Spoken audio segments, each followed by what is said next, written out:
pledge allegiance to the flag of the United States of America and to the republic for which it stands, one nation, under God, indivisible, with liberty and justice for all.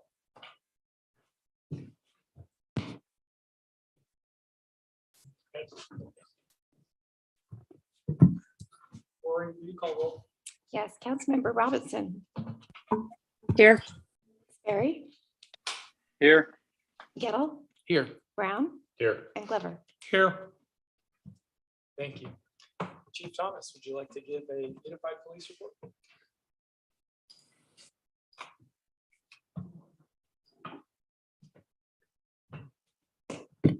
Thank you, Mayor and Council.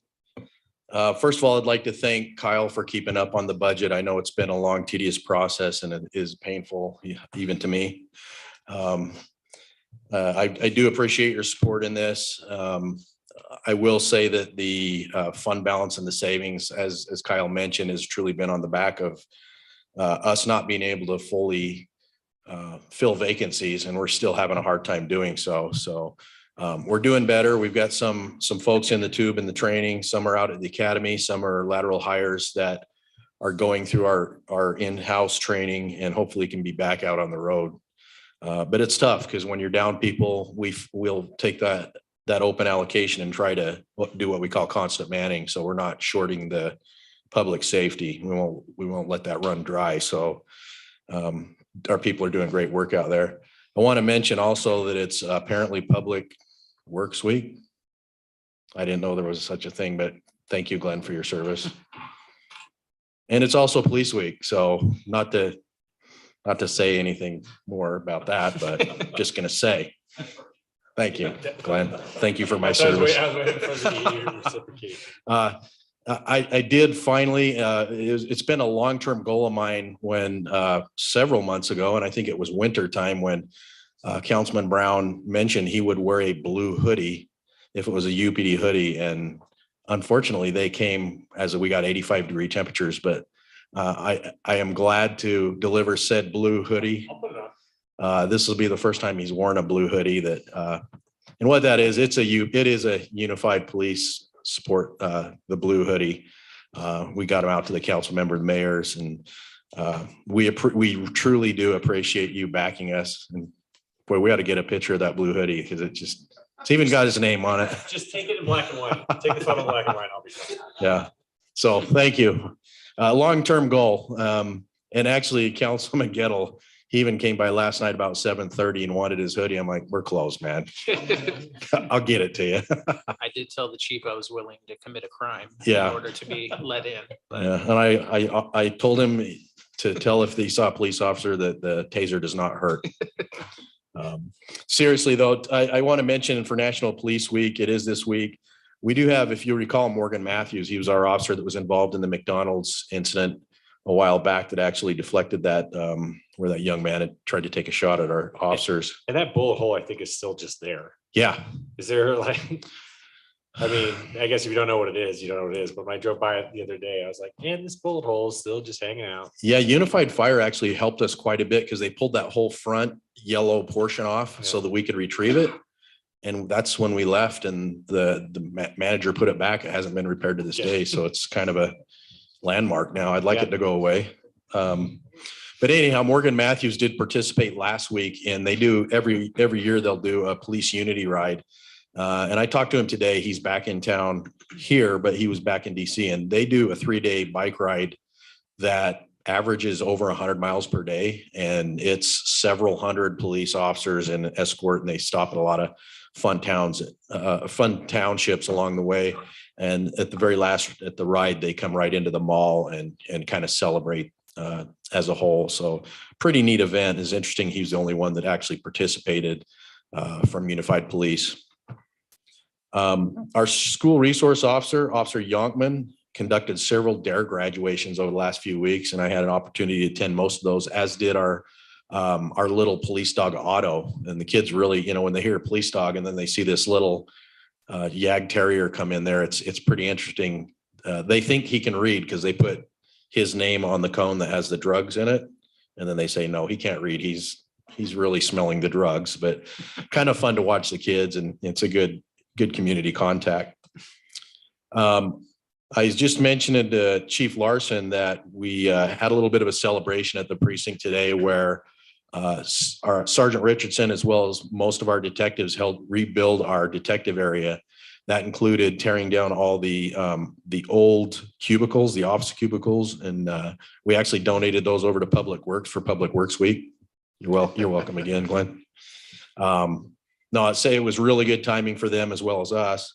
And with Kyle's help in the grant, we were able to get some really good brand new cubicles in there. But Sergeant Richardson repaired all the walls, repainted the entire area. It looks really good in there. So we cooked a big pork roast today, and it feels like nap time right now. So if I nod off and back there, just hit me with an eraser or something.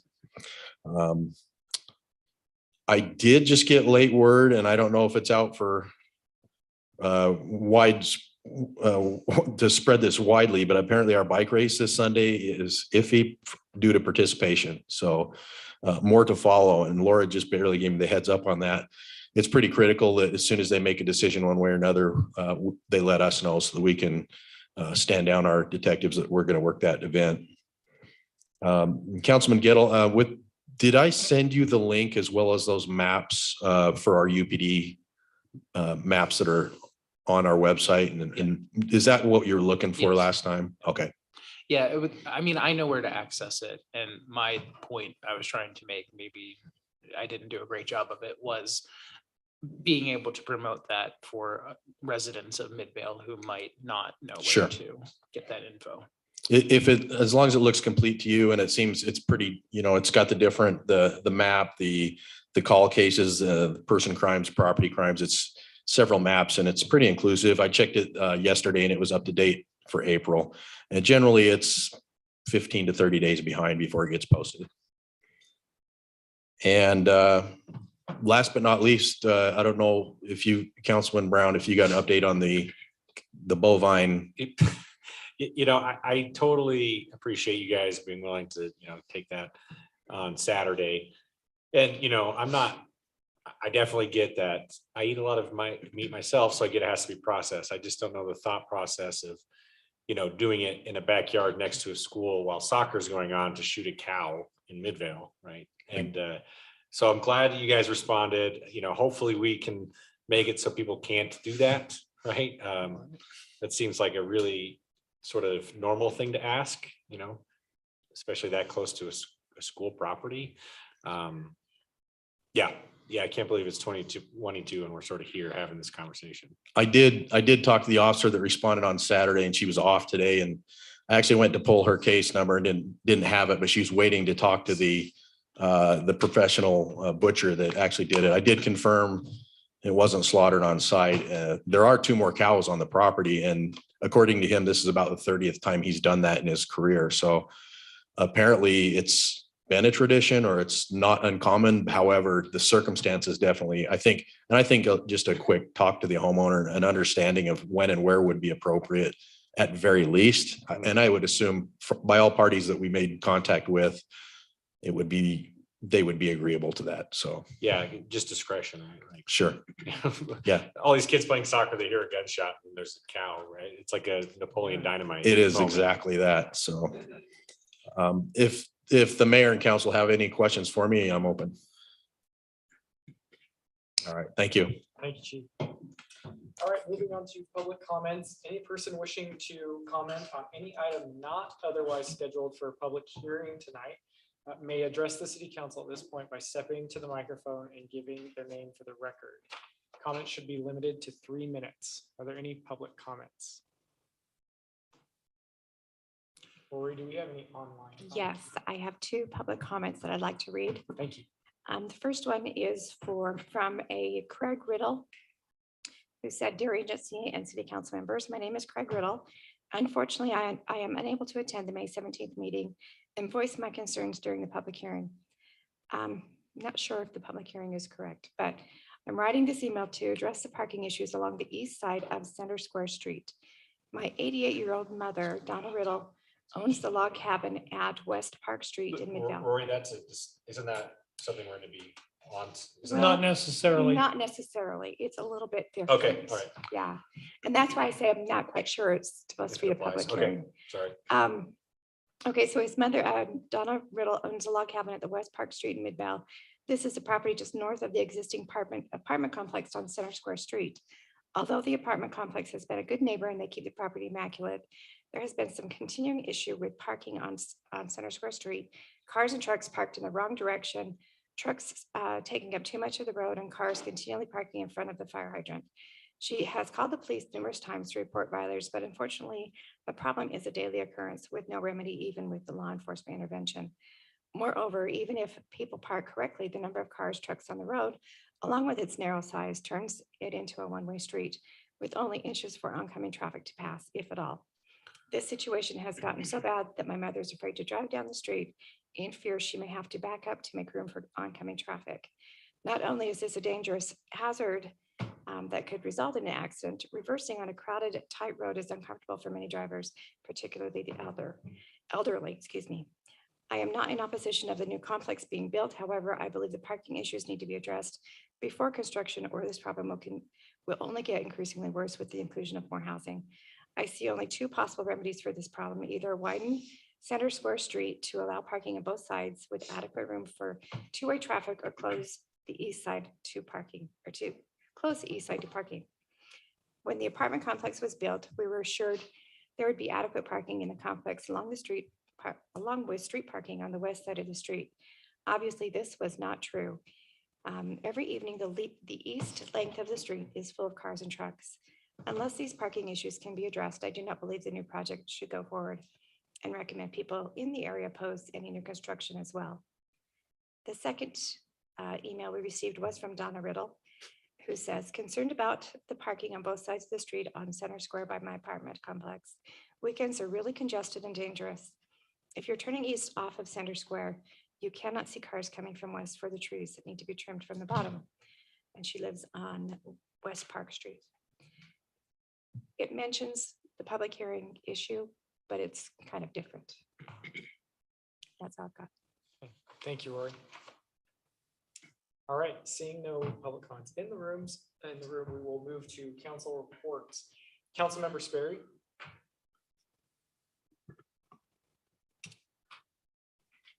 Okay, Councilmember Brown. Yeah, I only have a brief comment. I appreciate both groups that have come in and talked about that election. I found neither of them anything outside of what, was kind of easily accessible. A lot of Wikipedia articles and things along those lines that hopefully we all looked at when we made our decision. The only reason why I'm even discussing this is I just want to make a point that this last group, I took a little exception that there's this theory that sort of this dark money funded, the idea of ranked choice voting. And, I can't speak if that's true or not to a broader extent, but when I made the decision, and I'm maybe putting words in my council members' mouths, but I feel like I can say confidently that's not how we based our decision. We didn't take any money from some big conglomerate, and they kind of glossed over that and didn't bring it up. But I just want to make it clear that that's not, how ranked choice voting came to be, at least at Midvale, or based on any of our decisions. And I just can't not say this. I always find it humorous when someone brings up voting topics and then quotes Thomas Jefferson, who would never have let those two individuals vote. I'd always look into who you quote and see if they align with you going forward. But that's all I have. Thank you. Councilmember Robinson. I have nothing tonight, Mayor. Thank you. Thank you. Councilmember Glover. Nothing this evening. Thank you. Councilmember Devon. Thanks, Mayor. I wanted to thank our Unified Police Department and Chief Thomas during this police week. There was a lot of people last week posting about Police Week, and I realized that they may have been right, but they may also have been wrong, because I think there's like two conflicting police weeks, that one's the week of the 10th and one was the week of, the 9th and the 16th.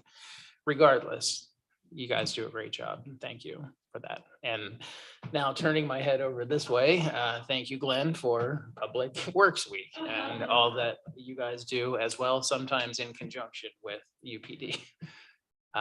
And also, I'd be remiss not to mention, I think this might be Kyle's last meeting with us. So I just wanted to thank you, Kyle, for the job that you've done for 2 years now in different positions. I know you were kind of thrown in at the beginning of COVID, so that might not have been the greatest time to start new jobs within the city. And, you know, you went from finance to assistant city manager pretty seamlessly, and we've come to rely very heavily on you over the past 2 years, especially with your knowledge in finance. And we're going to miss that greatly, but we know that whoever you help pick as the successor to that, at least the financial component, is going to do a great job. So thank you and good luck in your position with Harriman, and come on back to us when you get tired of that. That's it for I me. thought you said you had the next council. No, my last day's the second, I believe. I asked him that and he tricked me, so I wouldn't say anything during my minute. I see what he's doing. Thank you again. That's it, Mayor. Thank you. For my own update, I will also start by thanking Kyle for his service to our city. I know that getting elected as a newbie and getting thrown in, there's a lot to learn. Anything from everyday details and current issues we're dealing with, like the Unified Police Department budget, and also the many histories of why we do things a certain way, random contracts we have. And Kyle has been a consistent and steady hand in getting me up to speed and all the things. So thank you, Kyle. Really appreciate it.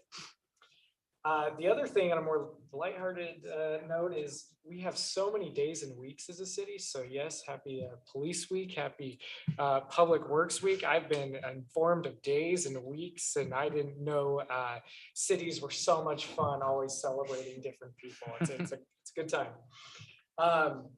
The two things, other things I wanted to hit on though is just an update for the Unified Fire Authority as I sit on their finance committee.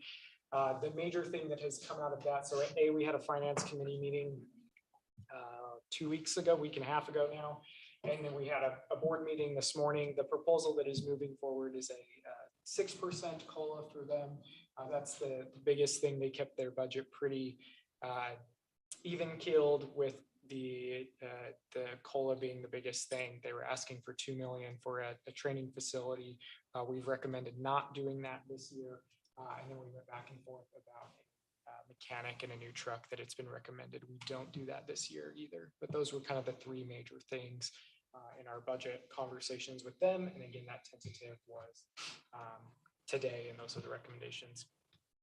Moving forward, they're also looking at updating their fee schedule. It's been many years since they've updated their fee schedule.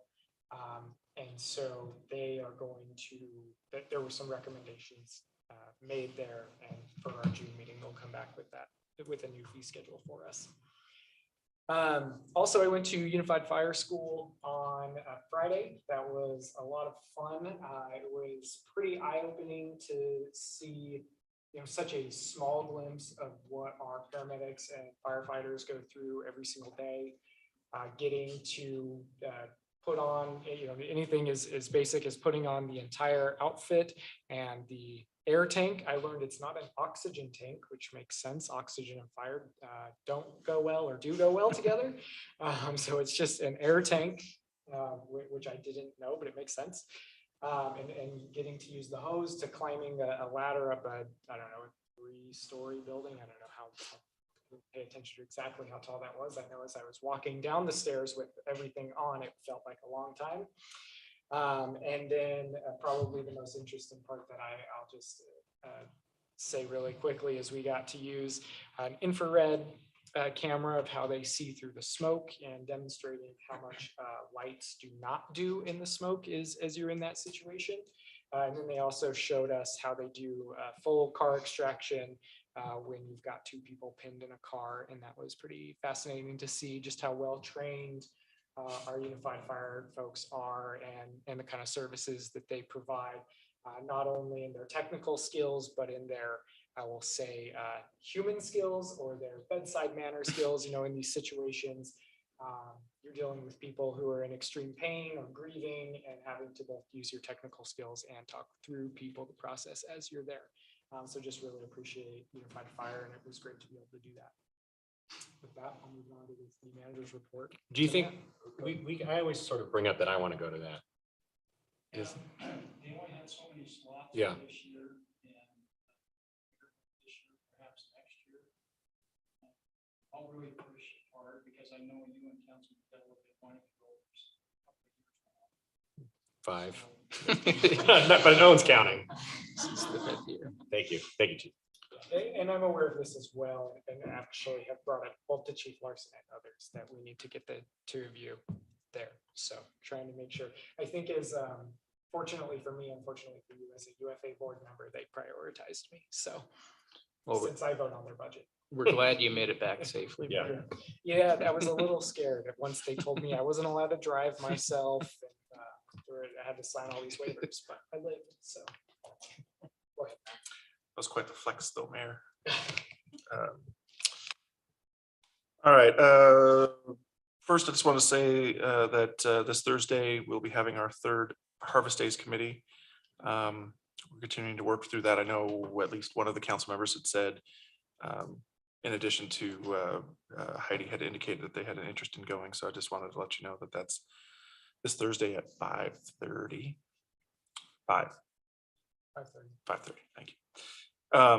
The second thing is that we also met today with Wasatch Community Gardens, in an effort to try to continue working towards getting a larger community garden. We've put aside money in this year's budget, and so will be really kind of the next step. Is they're doing a couple of more sort of reconnaissance of the sites that we think might have some potential, because we want to use the county's program where it requires us to use the county's property. They have to work through a few things. Once we get done with that, we'll turn it over to the individuals in the community that are interested in pursuing that program to start going through and sort of following the steps that Wasatch Community Garden has prescribed. While we will be assisting with that in a lot of ways, in order to ensure the success of a community garden, it's important to kind of go through a process of engaging with and giving responsibilities to the community members that will participate in that. So they'll be working through that. And then the final thing is that they validated me a little bit in talking, because we've looked at doing a short-term garden in front of the police station. And I'm a little bit of the reason that there's a delay, and that I asked that the soil be sampled in order to make sure that there weren't any heavy metals or anything like that in the soil. And while I'm not saying it's validated and that we found heavy metals in the soil, I am saying that Wasatch Community Gardens does similar tests and has found stuff like that before. So it makes me feel better about wanting to make sure that we're not going to let anyone grow anything in arsenic or lead. Anyway, so there's that on the garden stuff. And then the final thing, I know you guys have already said it, and but as we've indicated, this is Kyle's last meeting. Kyle has been instrumental on our staff. He's a consummate professional, a wonderful human being. He's my best friend, but he won't say that I'm his. He's done a lot to improve this organization and improve the people who are in the organization. I know there's a lot of people who are saddened by his departure, but as was said earlier, we'll always, assuming we have an opening, you're always welcome back. And we wish you the best of luck in your next part of your career. Too emotional to go on, so we'll go to the next item. Okay. Moving on to department reports, administered services department report from Mariah Hill.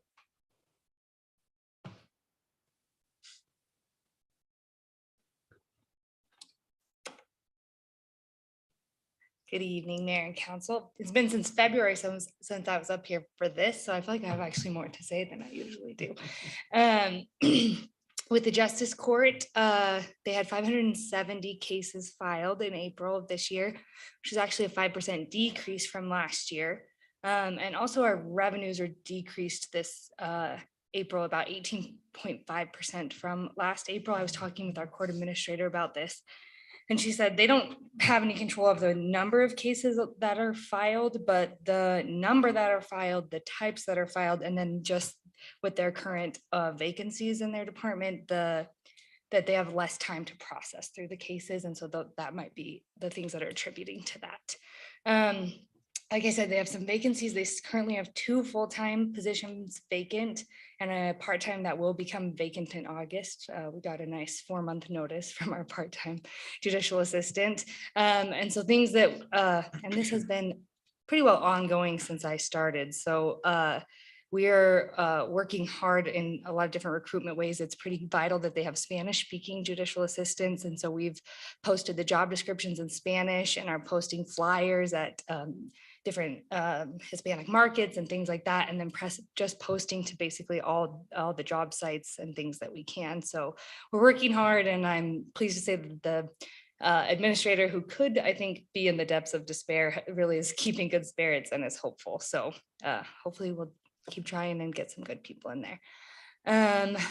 For IT, I think it was kind of in the works last time I reported, but GIS has moved into the IT department from engineering. And since that move, they've gotten all of the GIS servers and equipment upgraded and working properly. There was quite a bit of that needed to be done, and it's been a process, but they are really excited to have that done.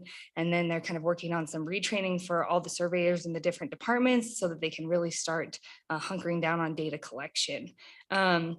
Windows Hello is fully implemented except for the city council. So if you guys have 10 minutes here or there to stop by and see IT, or come 15 minutes before the next council meeting, they will help you do that. That's our dual factor authentication. That is really an important part of the security that IT is working on implementing in the city. In the month of April, they completed 90 help desk tickets. And then Matt gave us a great security IT presentation at our all staff meeting. And these are just some of, on an average week, our IT department blocked 60,000 malware attacks, 1.3 million risky URLs, and 338 phishing emails. So they're doing a lot behind the scenes. And like they told our staff, the errors that come through are really from the users. And so if you guys get anything weird, please tell IT. We are part of helping with that security as well.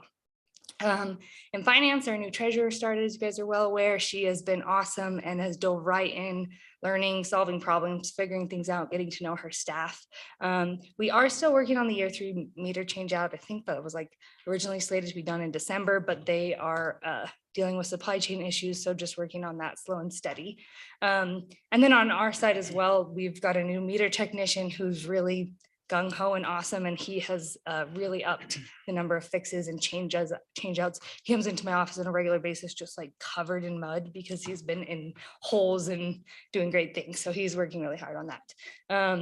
We've been just budget otherwise, and find a budget amendment, that stuff. You guys know we're working hard on that. And then in the purchasing side of things, since last time I reported, they've processed or in process with 7 RFPs, which is pretty awesome to get those through down the line. And then here's the utility dashboard for you guys. It's nothing really out of the ordinary. We are down on our estimated reads in cycle 1 and up in cycle 2, though cycle 2 is significantly less. And those are on our list with Jared, the meter technician, because he is always working on those. Do you guys have any questions? Can I just ask you real quick for the Windows Hello? The only device I have is an iPad. So you'd still, Matt can correct me, but it's like our office.portal.com. So you use all of that, your email and all that, your Outlook and stuff, even though it's an iPad, I think you still need it because it's in that stuff. Okay, I thought that I was like it didn't apply to me because I had. Okay, gotcha. For the Microsoft 365 suite that we use. Okay. Yes. Got it. Thank you. Yes. Anything else? Thank you. All right, moving on to our public hearings. We've got 3 of them tonight. If I didn't miscount. Our first one, item A, consider vacating a portion of Center Street right of way at approximately 100 West Center in the transit-oriented development zone to allow for a 26-unit townhome project. We will spacing on, would somebody like to make a motion to open the public hearing? Mayor, I move that we open a public hearing. Okay, we have a motion. Is there a second? Second. We have a motion and a second. Any discussion? All those in favor, please say aye. Aye. Yes. Yes, I was kind of like nodded. I realized that that's not the signal. Any opposed? All right, we are in public hearing. That passes. Adam Olson. Thank you, Mayor and Council. So this public hearing, there's really three items that kind of work in conjunction with each other. And so while we may have separate public hearings for at least two of them, I'd like to just explain what the project is, just to kind of give an overview of why they're asking for what they are. So the first item before us tonight is a public hearing on the right-of-way vacation for a portion of the Center Street right-of-way. If I can try it again. There we go. So here's the property on your screens before you. It's just west of the railroad tracks on the north side of Center Street. The overall proposal is for a 26-unit townhome project to be on this site. The first ask, I guess you could say, that they're requesting is that a portion of the Center Street right-of-way along that southern portion be vacated. Basically, what this will do is it will allow the property line to be moved south, basically to the sidewalk. The way it's currently configured, it's about halfway through that existing parking lot. There's really no reason that the city needs the right-of-way in the middle of that old parking lot. This will provide that property to the adjacent landowner for use for the project. It takes it out of city ownership and out of any kind of maintenance liability that the city may have on that. It also aligns with right-of-way that's further, west and east along Center Street, and makes it more cohesive with the larger picture. One of the reasons they're asking for the right-of-way vacation is the TOD zone does require that the buildings be set a certain distance from the curb. And so without the right-of-way vacation, that's largely impossible to do. As staff, we feel that this is, we support this request. The Planning Commission held a public hearing. They recommended approval of the right-of-way vacation. And as part of the packet of material, I've provided a draft ordinance that basically solidifies, if you will, the right-of-way vacation along with the legal description. Also in the packet of materials, there's an exhibit with a yellow highlighted area that shows what they're asking to be vacated. And then the plat that's included in the packet materials assumes the right-of-way vacation is occurring. This was also noticed in the Salt Lake Tribune per our requirements. It was noticed before Planning Commission and then again before the meeting tonight. I've not received any written public comment on this. And at the Planning Commission, the applicant spoke obviously in favor of the request, but that's really the first in a line of what's being requested. So here's an exhibit illustrating that right-of-way vacation area. It is called out on the final plat as just the new property line. But I did request that an exhibit be provided showing the area to be vacated. Moving further on, this is just an overall concept of what they would like to do. Each unit does have a 2-car garage. The intent is that these would be for sale, individually owned condo units or townhome units. They're largely similar to what is existing across the street to the south. So from the street level, they're 3 stories, just as the ones across to the south are. And they would be that first line of units would be close to Center Street in adherence to the TOD code. So there's elevations and then the final plat. And so again, I can answer questions, but I just wanted to give you an overview of kind of the reason for the right-of-way vacation ask. And so again, we can hold separate public hearings, but I did put them close together on the agenda because they are related. If we don't do it, besides us retaining the right of way, everything sort of shifts, but does that change their? It shifts, and the wrench that it throws in it is the code is written that the units need to be so far from, I believe it's the curb. And so if the property line stays where it is, it makes that impossible because they would have to be building almost over the property line to make that work. And so rather than trying to work out some sort of easement, we felt it was wise to ask for a vacation of this small area. Again, the right of way that was there across the middle of that old parking lot, we really don't have a need for it in city's long range. So If we didn't vote on it, they would try to get an easement to have the same sort there, of look. yeah, there anyways. might be other mechanisms, but this is the cleanest we feel. Okay. Yeah. Question, how much are we charging for this?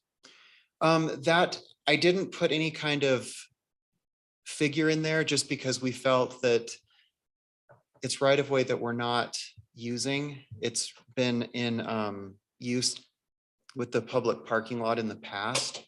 And so if you feel there should be one, we can do that, but Yeah, I do not feel at all comfortable not charging you for this. That property will become part of a major complex.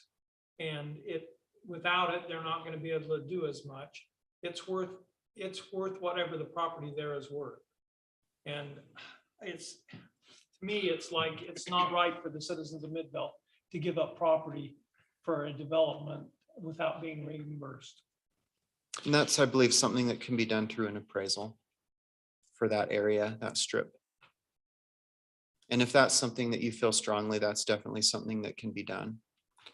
Was that mentioned in the planning No, commission? the price didn't get brought up. The planning commission doesn't deal with I that. read through the whole thing and Yeah. I didn't see any price. Yeah. That's why I bring it up.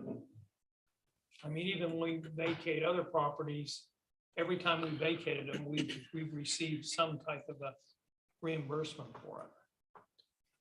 Unless there have been ones where there was just no legitimate use for it, where I think we haven't gotten anything or I mean, how many, something nominal, but how many square feet or what part of an acre is this? 0.09, So a tenth of an acre about. a little less, yeah, right around there. I mean, to me, it's like with the parking problems and all the things we were having, it's like they're 20 foot there. We could put parking all the way across there and have extra parking for what's going on around that place. I'm not saying that's what we ought to do, but it's obviously would be more beneficial for the city than. So there is some value to that property. I agree with Councilmember Glover. So do I. It shouldn't be free. Councilmember Sperry or Robinson, do either of you have any comments? I'm fine with I that. agree.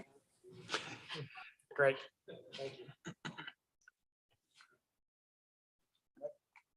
No more comments. Thank you, Adam.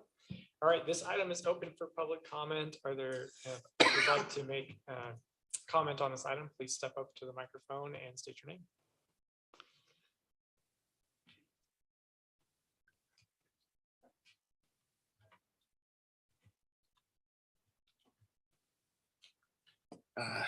Good evening, Mayor and the council. And my name is Darren Nate. I'm the developer here.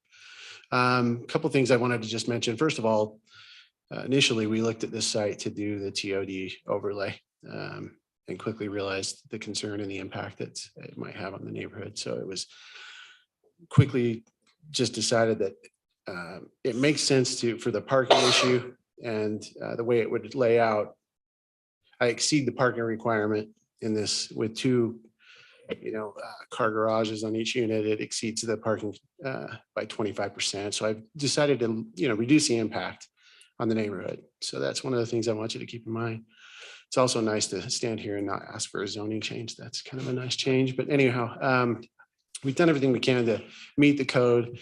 I'd like to speak about the vacation there. It was, when I speak of reducing the impact, it was part of the profit, negotiating and understanding to reduce my impact. This will help me in doing so. So I hope that comes into play. And also I'd like to mention that as you might remember, back in the day, the owners would own clear to the center of the street. And when this was, we've done everything we can with my title company to find a search of how that ended up with the city, that extra space, and trying to figure out how that happened. And there is nothing there that shows a deeding and any kind of consideration from the owners, but all of a sudden there's a new legal description that went from a rods, the old, rods, and what do they call that? I can't remember. But anyway, that old legal description, all of a sudden it changes to a meets and bounds with feet, and we lose that footage, and there's no evidence of how that happened. So that's one thing all of a sudden this owner doesn't own it anymore, and there wasn't any kind of documentation or consideration that took place. So that's just something to think about. Just one of my concerns, and I understand why you might understand or consider the payment of it, but it makes it hard for me to do some of what I am planning to do here. And it was something that I considered in talking to some of the previous the planning staff. It was mentioned to me that they hadn't charged in the past for vacation. So all that was some of the things that I I've took been into here play. 20 years and I've seen almost every one of them been charged. Okay, well, they've told me a few of them that didn't. So, and I did look at them and see that there wasn't anything mentioned but anyhow. Anyway, that's, if you need to, that's fine, but it is something that I considered with all that I was told, and also in trying to reduce the impact of the neighborhood. In every regard, this meets code. It's over in open space and active open space. I've tried to be cognizant of the green area and try not to, be a water wise in that regard. Again, the parking's in excess. It doesn't have any residential neighbors. It's all bordered by commercial and tracks. So I believe and then it all flows out on the center street, doesn't flow into any neighborhood streets. So I think that this is actually a benefit to the neighborhood. And I've tried to make these units a type of unit someone will stay there as a permanent resident and not be quick in and out and lots of turnover. It's not going to be an apartment grade finish. These are going to have a step up from apartment grade and nice finishes. So we believe it's going to be a benefit to the neighborhood. But Are they for sale? right now, I'll tell you what my problem is interest rates. And so I think that what I'll do is right now, it looks like I believe interest rates are temporarily spiking. I mean, it's going to never be back to 3 is my feeling. Unless we have some crazy recession or something, but yeah. Yeah. So if rates are still in this high zone that I think they might be, then I may keep it. But these are metered separately for individual use or ownership. So eventually that's the plan, is to sell them, but it just depends on the market conditions. Is it being subdivided as individual units? Yes. Or is it? Yes. Yeah. So each unit will have its own address and legal description. In addition to the 2-car garage, will there be just an area, I won't call it a driveway, but just a place to also park a car, or will the garage be the only place to? Yeah, for the residents, yeah, it's a side-by-side full 2-car garage, not a tandem or anything like that. It's But no, I see a lot of the half driveways that serve no purpose, No. in my opinion. right. I mean, a driveway would have to be 20 feet to accommodate a car, but no, there isn't. And that's where we're running into some problems, is because they're filling their garages up. And so they're only having one to be able to park one in there. I mean, parking has become really a problem. And so, yeah, it's great to have 2. That's wonderful. But if they fill it up and don't use it, then it becomes a problem. I mean, they're 3-bedroom, right? Renting 3 bedrooms is 3 cars, Potentially, yes. I don't know. Not guaranteed. I mean, I'm going to seek to rent to families. I don't want a bunch of buddies partying in my units. So I'm going to seek to rent to families.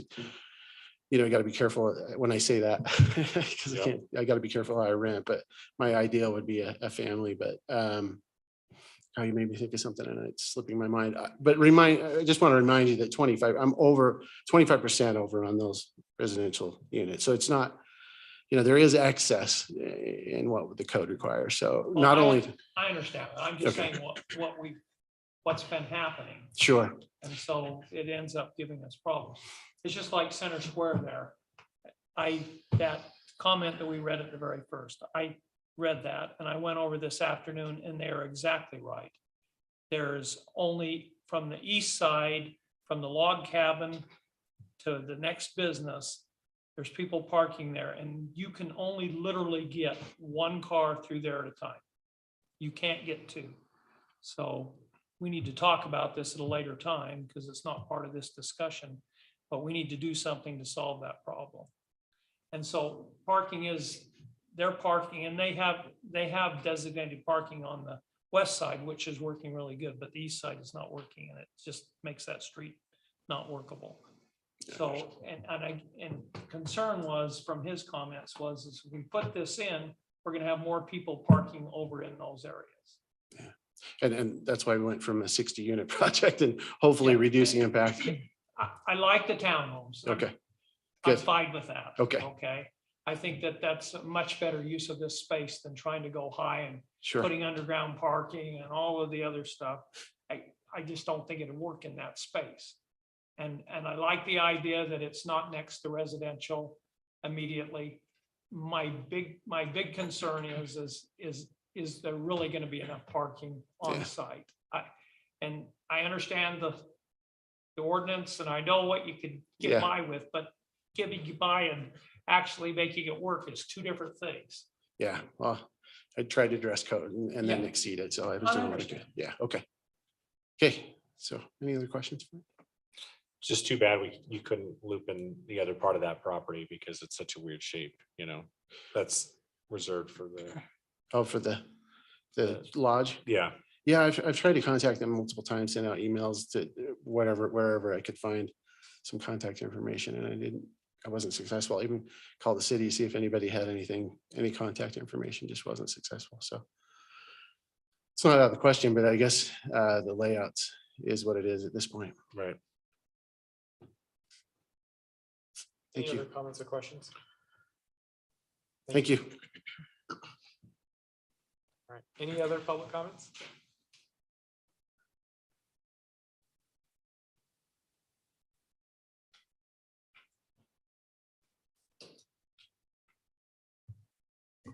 Hi. Do I need to do my name? Yes. Yes. Maureen Butler, 7500 South. I also want to thank Kyle because I think he's awesome.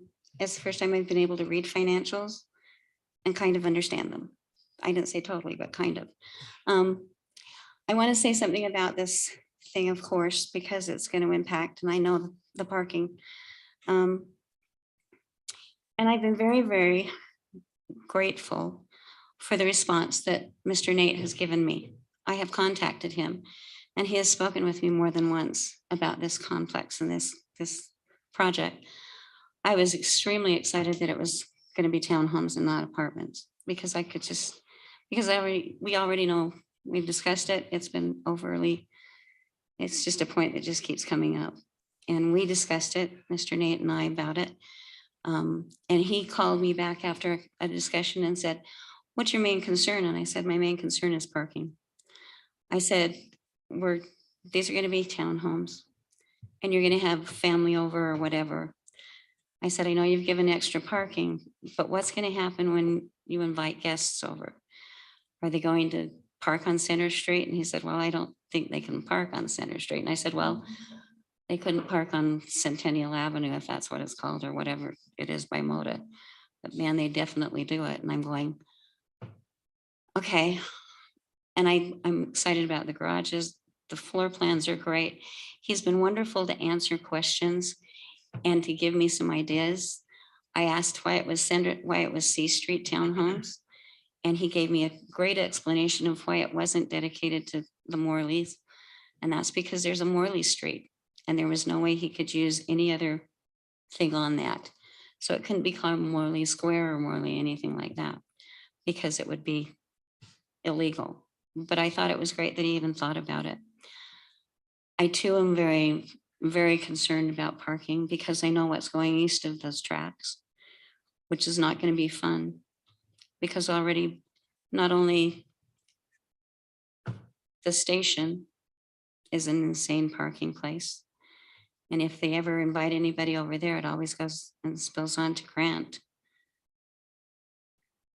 But it's going to happen with whatever you put above the east, the tracks, because then it's going to go into the 26-foot little road of Birch Street. It's already that much time. I don't have any opposition to this. It's just the same thing that we're all thinking about, and that's the parking.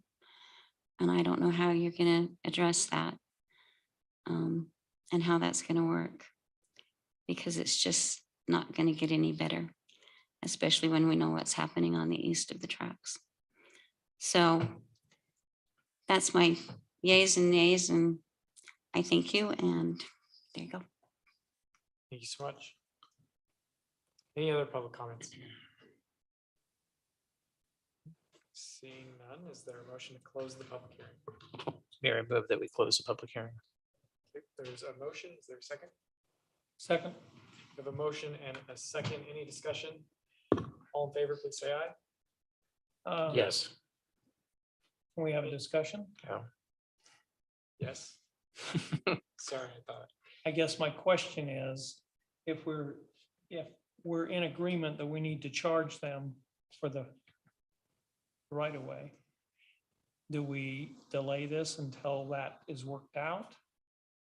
I think we could amend the motion and adopt the right of way vacation pending a appraisal of the land value. I mean, I think I'm asking the question. Yeah, no, I think that we could probably go with either, and Nate, if you have other additions onto that, but I mean, we'd either table it until we had a price and come back, or, yeah, I was wondering, and Lisa, we could approve it subject, like saying that they would have to pay appraised value, and that's setting the price at that point. We could do either one of those. The appraised value typically is, in the past, we've diminished it quite a bit. Well, but that was for certain, usually it was not because of a development in most cases. I don't remember. So if you remember it, I would accept that. The one thing on vacations is that it is fairly important to know how the city received the property. So if the city received the property as a dedication, as it was dedicated, so that means it was dedicated from the property owner at the time to the city for a right of way. We have, in the past, we can vacate that back to the property owner with no charge. But if it's just city property, you're right, that's when we've charged. Or that's when we should charge. And I've seen various ways of how we've done it. And an appraisal may take into account I don't know. That's why I'm asking. How hard would it be to get us information about the times we have and have not charged? Because I don't, now that, the developer mentioned that our city staff told him, so I'm assuming he's operating in good faith of thinking that we haven't charged in the past, but Paul is remembering, I remember at least one occasion where we did charge. So I think that might be relevant information for us to have, since there is kind of a controversy between have we in the past or haven't we? well, we have done both because it depends on how we obtain the property. Mhm. And that's the factor, that if it's city owned property and we are vacating it or surplusing it, that's when we get compensation for that. If it was dedicated, like I said, from that property owner, then that is returned to that property owner if the city doesn't need it anymore. So in this specific instance, we'd fall under the latter of Well, I don't- typically not charging. I don't know, because he said that he didn't know how the city, his title company couldn't figure out how the city obtained the property. Okay. Well, that, that kind of confusion is interesting to me. I would then probably lean towards tabling it until we have I would as well. the relevant information. I don't think we have enough relevant information to even make a motion that's contingent upon an appraisal. Did I understand you correctly, sir? That your title company, you couldn't determine how the city, No, we just see it. One time it was owned by the owner, and then all of a sudden, the new legal description shows up in a deed of sorts. And it's no longer, part of it. All of a sudden, it's that space. And it should come out. Yeah, please. Do we need to reopen it or anything? Yeah, we do. Mayor, I move that we reopen the public hearing. Second. Okay, we have a motion and a second. Any discussion on that? All those in favor, please say aye. Yes. Aye. Any opposed? Okay, we are back in a public hearing. Thank you. Sorry for You that. state your name again. Darren Nate. What is the process for an appraisal? Is it, do you know? Okay.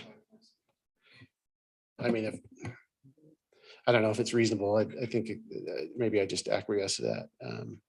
But to your point, my concern is just that I think because the legal description used to be in it, rods, and I can't remember the other term, but they use rods instead of feet. I just wonder if there was some confusion, and it didn't line up with, being at the back of the sidewalk like others. And I just don't know if it was properly done at the time. That's the only thing. And I was I wondering. don't know myself, but I Yeah. do know that you've got 20 feet there approximately. It's more like 10 to 12 that I'm asking for, but I get your point. There is more than that, but that's what I'm asking for is just the 10 to 12 feet so that I can fall within, because when I say to 10 to 12, it's 10 at one end and 12 at the other. But it's just so that I can build those buildings as the code wants me to, close to the curb. But at this point, I'm wondering if I just acquiesce to an appraisal, if it makes this all easier and pay the. And if that's the case, I guess we could move on then, right? Okay. Let me do that. There was one other gentleman who wanted to speak. Thank you. And please just state your name for the record. My name's JJ Jenkins. I was here I'm- for something else. I'm sorry, can you do it just? in the Yeah, my microphone? name's JJ Jenkins. I came for something else, but sitting here as a developer, these bureaucracies, I mean, he's got architects and builders and stuff on hold, and how long does this process go? So I like the idea of saving money for us as citizens, and if we're entitled to that money, great, but let's get the guy an answer so we can, Well, he that- can move and forward. obviously that's what we're trying to do. Well, and I hope so, But- that it doesn't but- get tabled and he waits 30 more days, because I don't know the process, but But we represent the citizens of Midville. sure, and I appreciate that. I really do. And if it's has value, we need to collect that value.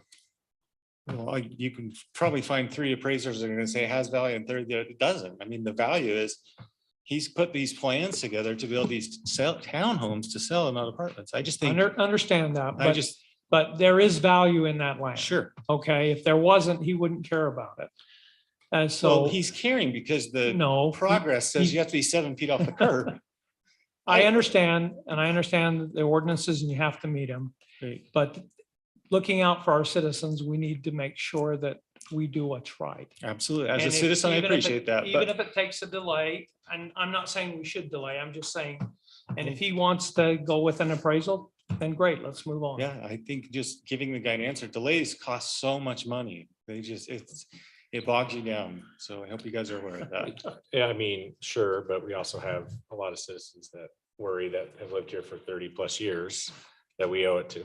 So, an extra couple of weeks doesn't offend me too much when we have 30+ years of people that are worried. And my point in tabling it was to research whether we've charged in the past, so it could have saved him a ton of money if we would have tabled and found that we haven't. But now that he's acquiesced to an appraised value, I think we can move on. Hi, Andy Mueller.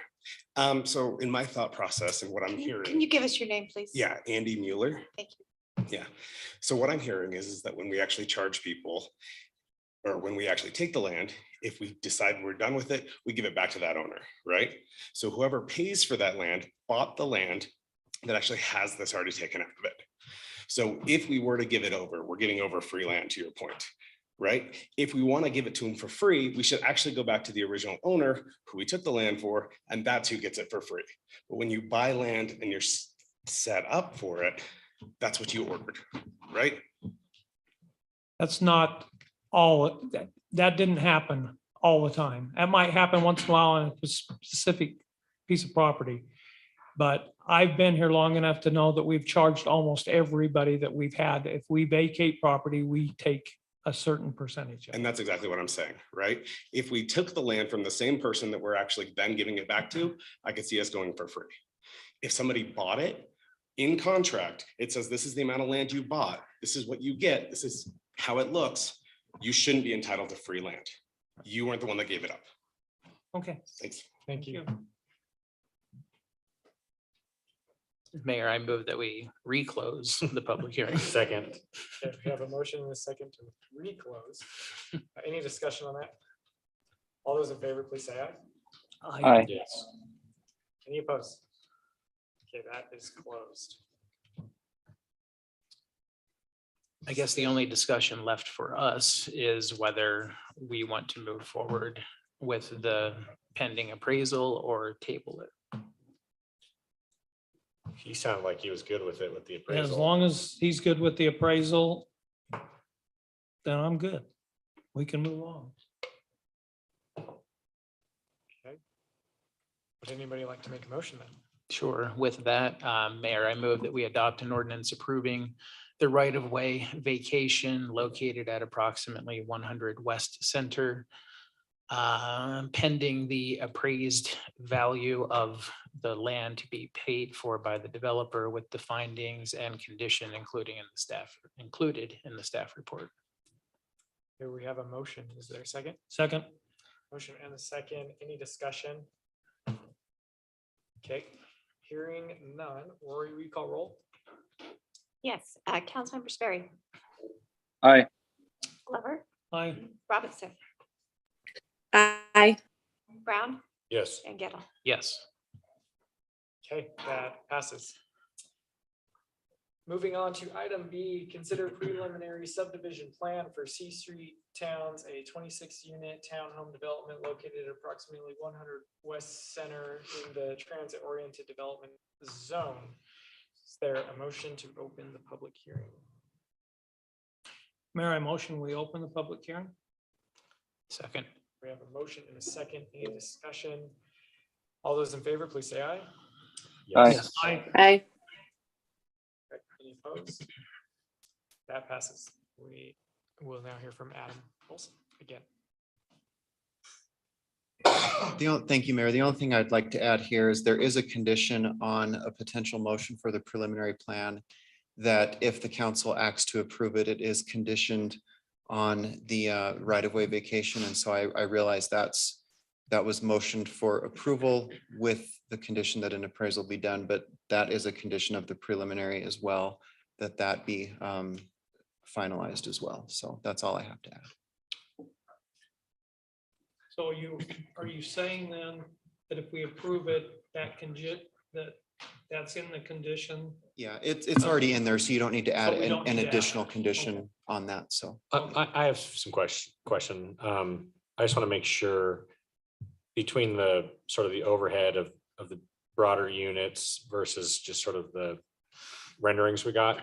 You know, across the street, there's those townhomes and they have the full width sidewalk, right? Like the picture makes it seem like there's still a park strip. Are they going to go with what we're trying to do on Center where I there's no believe, park strip? I believe the park strip remains, because in the ordinance or in the code itself, it does talk about a park strip. That there's like a curb and a park strip and a sidewalk, and then Because we didn't have that happen on the other side, right? With the, I believe the area might be there, but it's just in concrete with, with planters for the trees. So okay, I guess what I'm getting at is, are they putting in something similar to that, or are they just putting grass?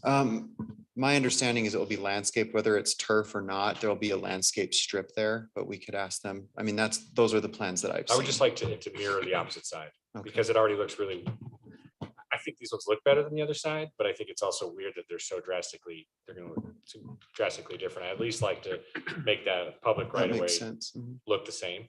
Hey, Bryant, though, that was the big complaint before on those across the street, that they were too close to the street. Mhm. You walked right out. It would be much better for them to have a bigger parkway or whatever, even if it's all concrete with trees. Yeah, in yeah, the I'm okay concrete. with them being all concrete with trees, but Instead of being right up on the street.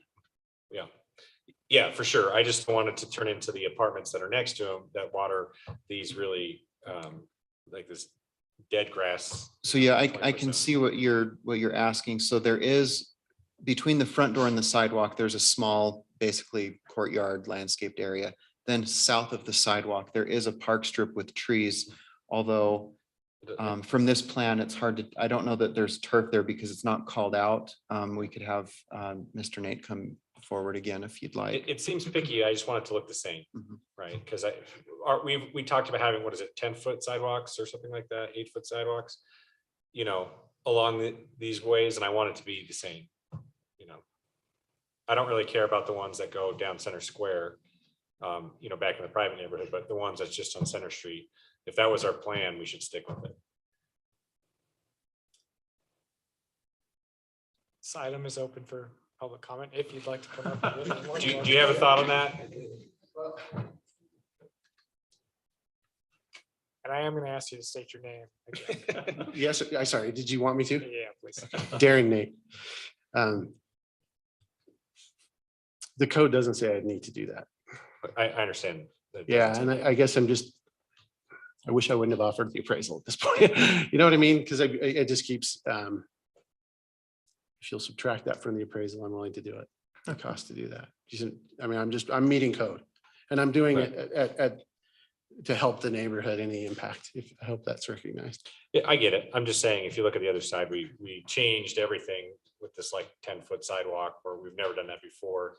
And, I always thought our goal in the TOD zone would be, on the main roads, they would have that, which I think is better than grass along a very busy road.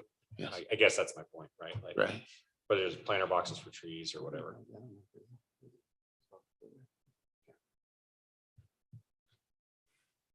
Yeah, like I said, I'm just following code. So right now code doesn't require that of me.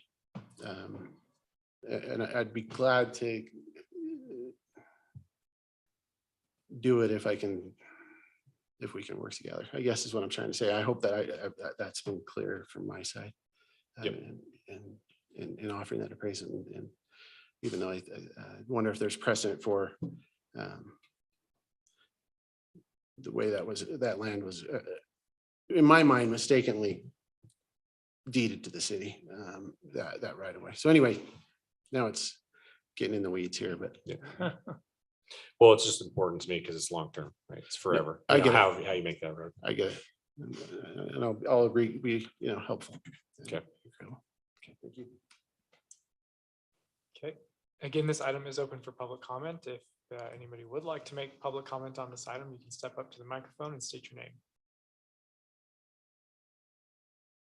Mayor, I move that we close the public hearing. Okay, we have a motion to close. Is there a second? Second. Motion and a second. Any discussion on that? All those in favor, please say aye. Aye. Yes. Yes. Any against? Okay, we are closed from that public hearing. Anybody like to offer any more discussion on this item or make a motion? I really thought we did put that in the TOD code, which is interesting to me. So going forward, I'd like to look into that because of that entire purpose. Now that one property looks really goofy. I feel like just in the renderings of this, to my mind, this looks better than what's across the street. So I wouldn't want to make him build to something that doesn't look as good, in my opinion. That's my opinion only, but The renderings look really good for the other one. So renderings typically look really good. But I think on the other side of the street, for example, there are benches that face the townhomes, which I think is odd. You know, why would you not want those benches to face the road where you're likely waiting for a bus or some sort of public transit? But those mistakes aside, I would, you know, hopefully that what we see before us is very similar to what we get in the final product. And the benches face the proper direction.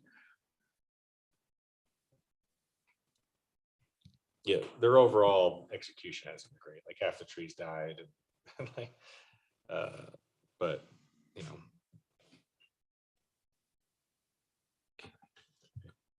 If anybody would like to make a motion, Sure. Mayor, I move that we approve the preliminary subdivision plan located at 100 West Center with the finding and conditions, including in the staff report.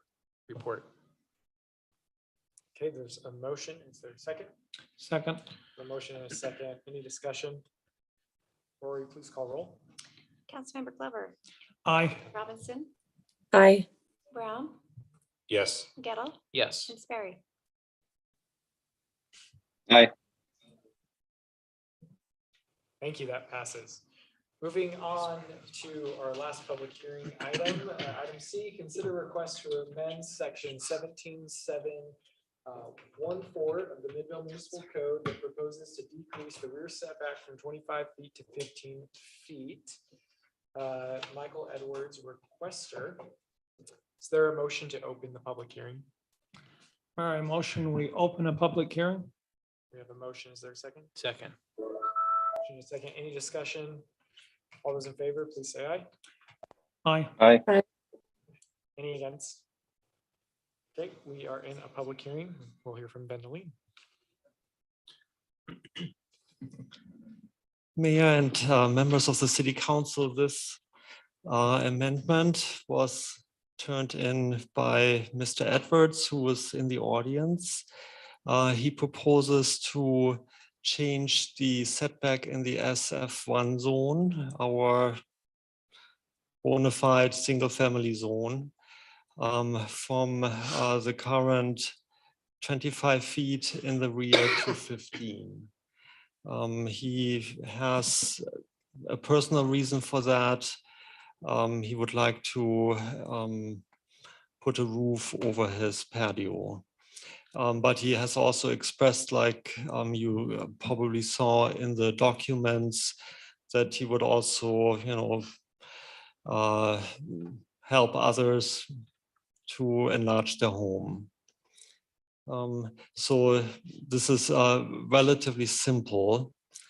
The considerations here are, number one, that the Planning Commission looked at that, thoroughly discussed it, and actually recommended denial. Now, it took a while for the Planning Commission to get there. They struggled with this a little bit. The denial, as the motion also showed, really came from the Planning Commission's wish to really consider both sides. You know, you have the side of the current homeowner who might want to enlarge their home, but you also have the neighbor, the backyard neighbor, who may not appreciate suddenly having the neighbor's home being 15 feet closer to them.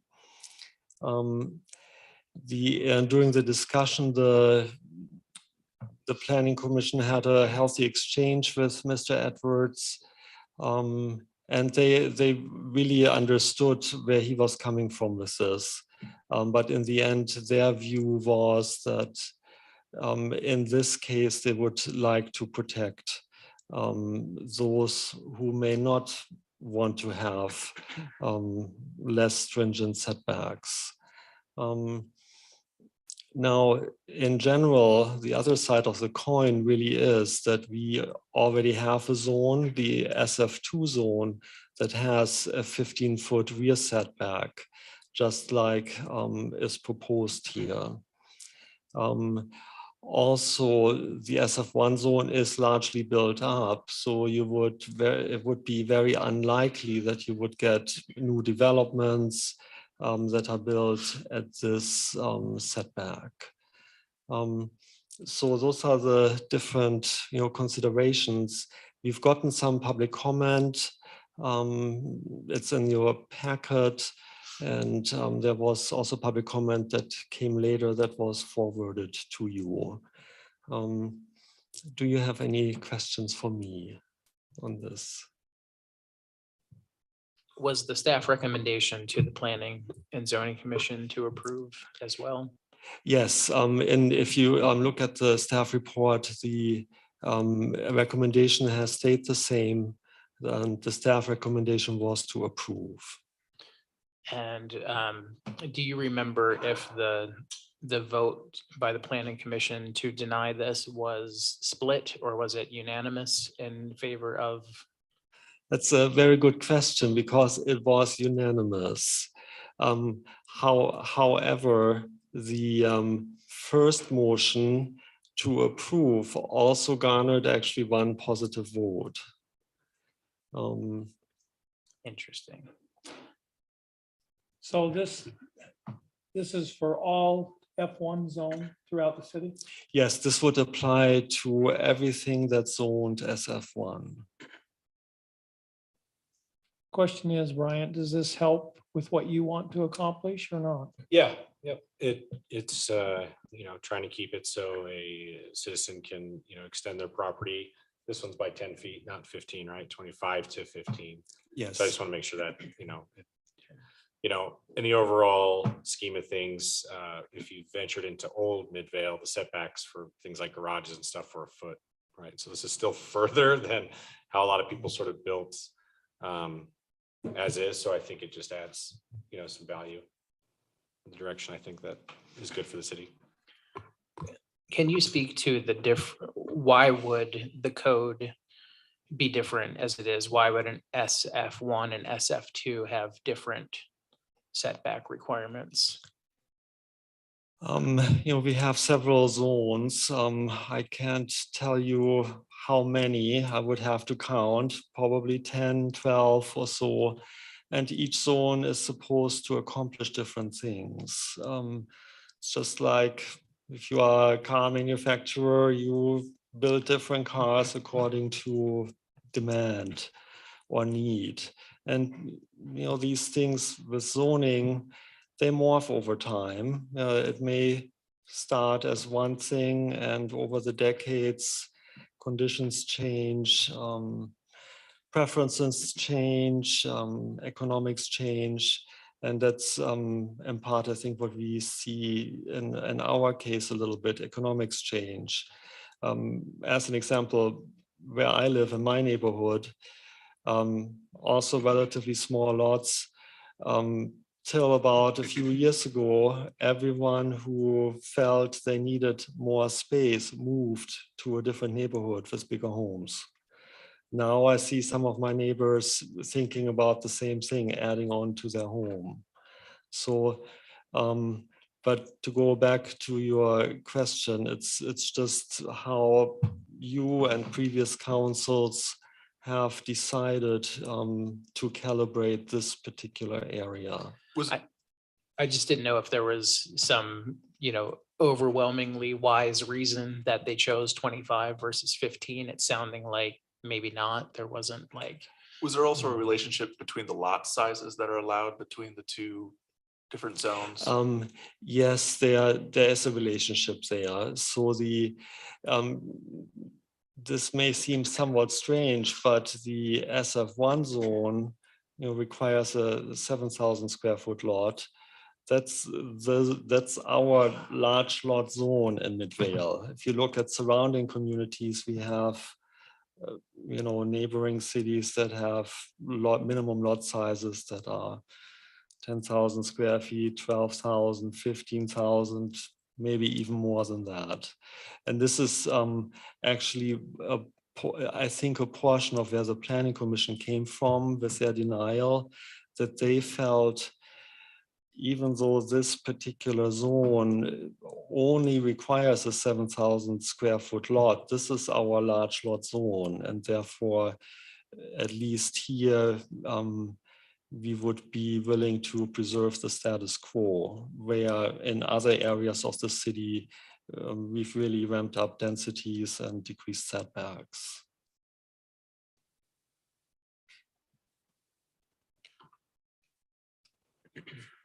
Any other comments or questions for Vendeline? Okay, thank you. I believe we have some public comments in the room, but knowing that we have public comments online, I'd like to go there first. Rory, if you wouldn't mind. I believe that we have two that were not sent to you, both in favor of the setbacks being moved to the 15 feet. Do you want me to read them? Do we need to read the? I would read them. Yes. Okay, 1 second.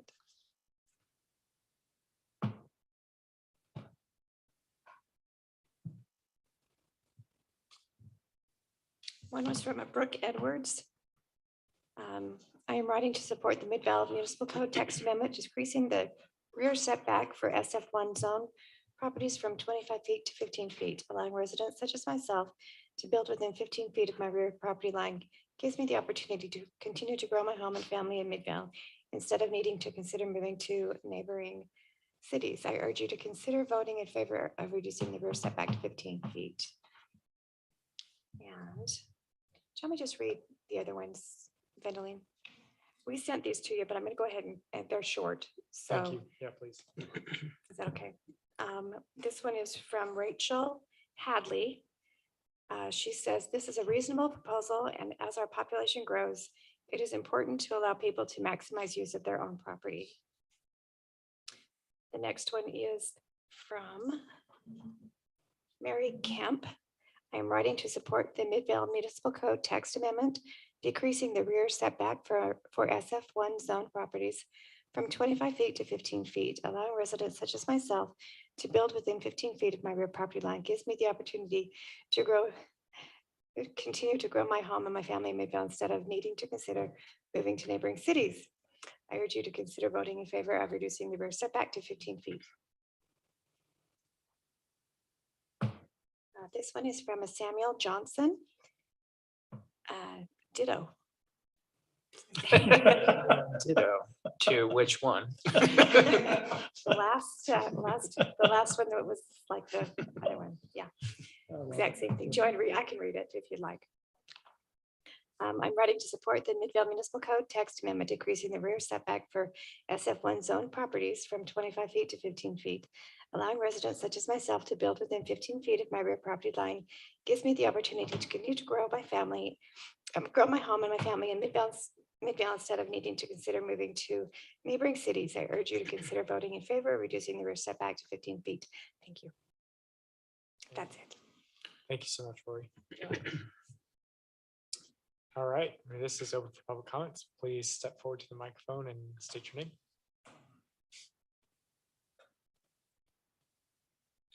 My name is JJ. This has been fascinating to me to see you guys work together. So you're probably going to get sick seeing me because I've never come, and now it's very interesting. I too live in this same neighborhood, and when you come into the neighborhood, there's garages that are like 2-3 feet off the cinder block walls. And when we bought the home 12 years ago, we thought about expanding just our master bedroom. It's tiny, and went down this same road, and we're told we couldn't go back because our house is turned on a weird angle on the lot. So going to 15 feet would make a huge difference for us to be able to add on even 4 feet of a bathroom. So hopefully this worked. I get the people don't want a house right on them, but I mean, there's cinder block garages 15 feet from my window. So hopefully the understanding, and I don't think anyone's going to be building these monsters. It's half the time, it's just you want a little extra room in a master bedroom or bathroom. So thanks for doing what Or you in do. this instance, it's just I think a roof. A pergola, anything, over something that's exactly. We existing. tried to extend just a deck and we couldn't do that if it was attached to the house. So I think this would make a huge difference. Thank you. Thank you so much.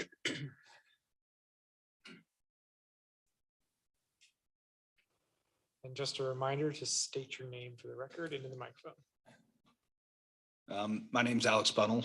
I've lived in Midvale for most of my life, 30 years. I actually grew up in the house that JJ owns, funny enough. So I do know that that master bedroom is very small, not to mention the kitchen. You could probably add a few feet there. But yeah, I think that giving more people, especially younger people such as myself, the opportunity to grow a house and stay in this area that I've stayed in for so long, that opportunity to have your family grow and your house grow with that family would just add value to the city and the people in the city. So thanks. Thank you so much.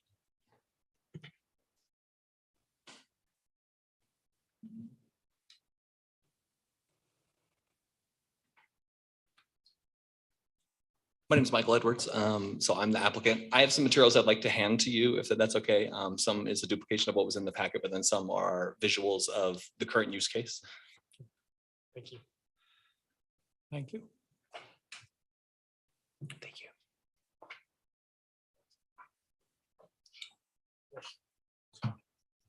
Well, those two are here, so.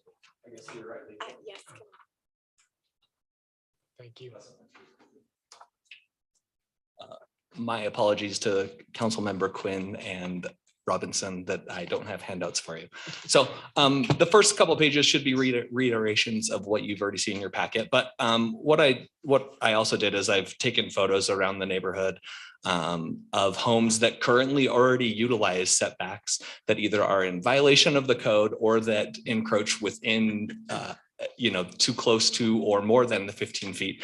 And I think it's important to note that the Planning Commission was largely worried about neighbors' concerns. And so if you're not already hearing those, I think that might be an exercise for not, just because if you're not getting concerns, I don't think there's reason to think that you would all of a sudden start getting concerns. This is already transpiring largely. So like JJ said, with people's garages, we currently allow corner lots to encroach within it's either 8 or 6 feet. So this is just a change to kind of level the playing field. I also think that I'd like to consider staying in Midvale, growing my home and growing my family. I think that's the greatest use case here. So hopefully you'll consider voting in favor. If you have any questions for me as the applicant, one other thing I will say is I think the Planning Commission maybe got a little hung up on my use case that is for a debt cover. And I don't know that I think that was necessarily appropriate, and just a feeling I had there. So you have questions for me as the applicant? No, I appreciate you bringing this up because, I've sort of stated that we need to do something similar to this, and sometimes it's hollow if I'm the only one, right? So if we hear I would venture if we asked most in the SF1 zone, there would obviously be some people that don't like this idea. Yeah. But I think most people, especially the younger group, that want to just stay. Yeah. And one thing that's important to know is 15 feet from both sides. So that's a minimum of 30 feet between homes, and the way current homes are built today, that's like a Grand Canyon, right? I see some where you can't get a lawnmower between two homes. Yes. Which is I think a little too extreme. So I'm glad you brought this forward. Yeah. I'm glad all the public comments from people that live in other homes. I think most people can agree that, this would add value. Yeah. Right? So The other thing it does is I think it helps modernize the code to some degree. I also think that this is being demonstrated in other cities, right? Sandy, I think, is pretty comparable. Murray, Holiday, Taylorsville. We have other cities that I think are pretty comparable where this is already their standard. So, another thing to consider when you're voting. Appreciate it. Thank you. Thank you.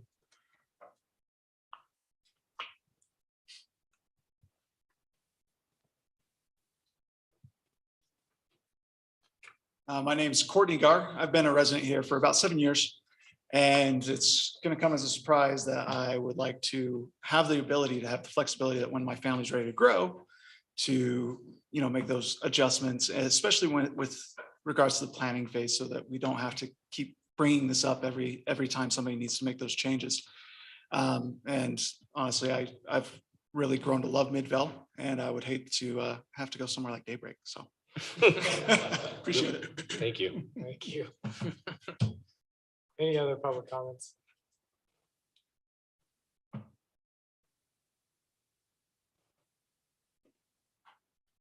You're coming up to defend Daybreak, aren't you? I was just, no, I was just. Up, hang on. I gotta Yeah, say just something. hold on, no. I was just gonna let you know, as staff, as planning staff, we also did some research into surrounding cities nearby. And our current standard and the one proposed are both in line with cities nearby. Some of the cities such as like South Jordan, West Jordan, Sandy do have much larger size lots. And typically the bigger the lots, the farther the setback gets from that. And so I believe, without having the paper in front of me, it might be Sandy or one of the neighboring ones to the east has like a minimum rear of 30 feet. But again, that's for a big lot. And so as our lot is at 7,000 square feet, the cities nearby that have those comparable lots, the 15, 20, and 25 are all comparable. So we're not grossly out of range with any of them. Whether it stays at 25 or goes to 15, we're still right in line. So and again, that was another reason we recommended approval, is we didn't see a negative to this. And we did feel that it does allow people the ability to expand their homes, stay where they're at.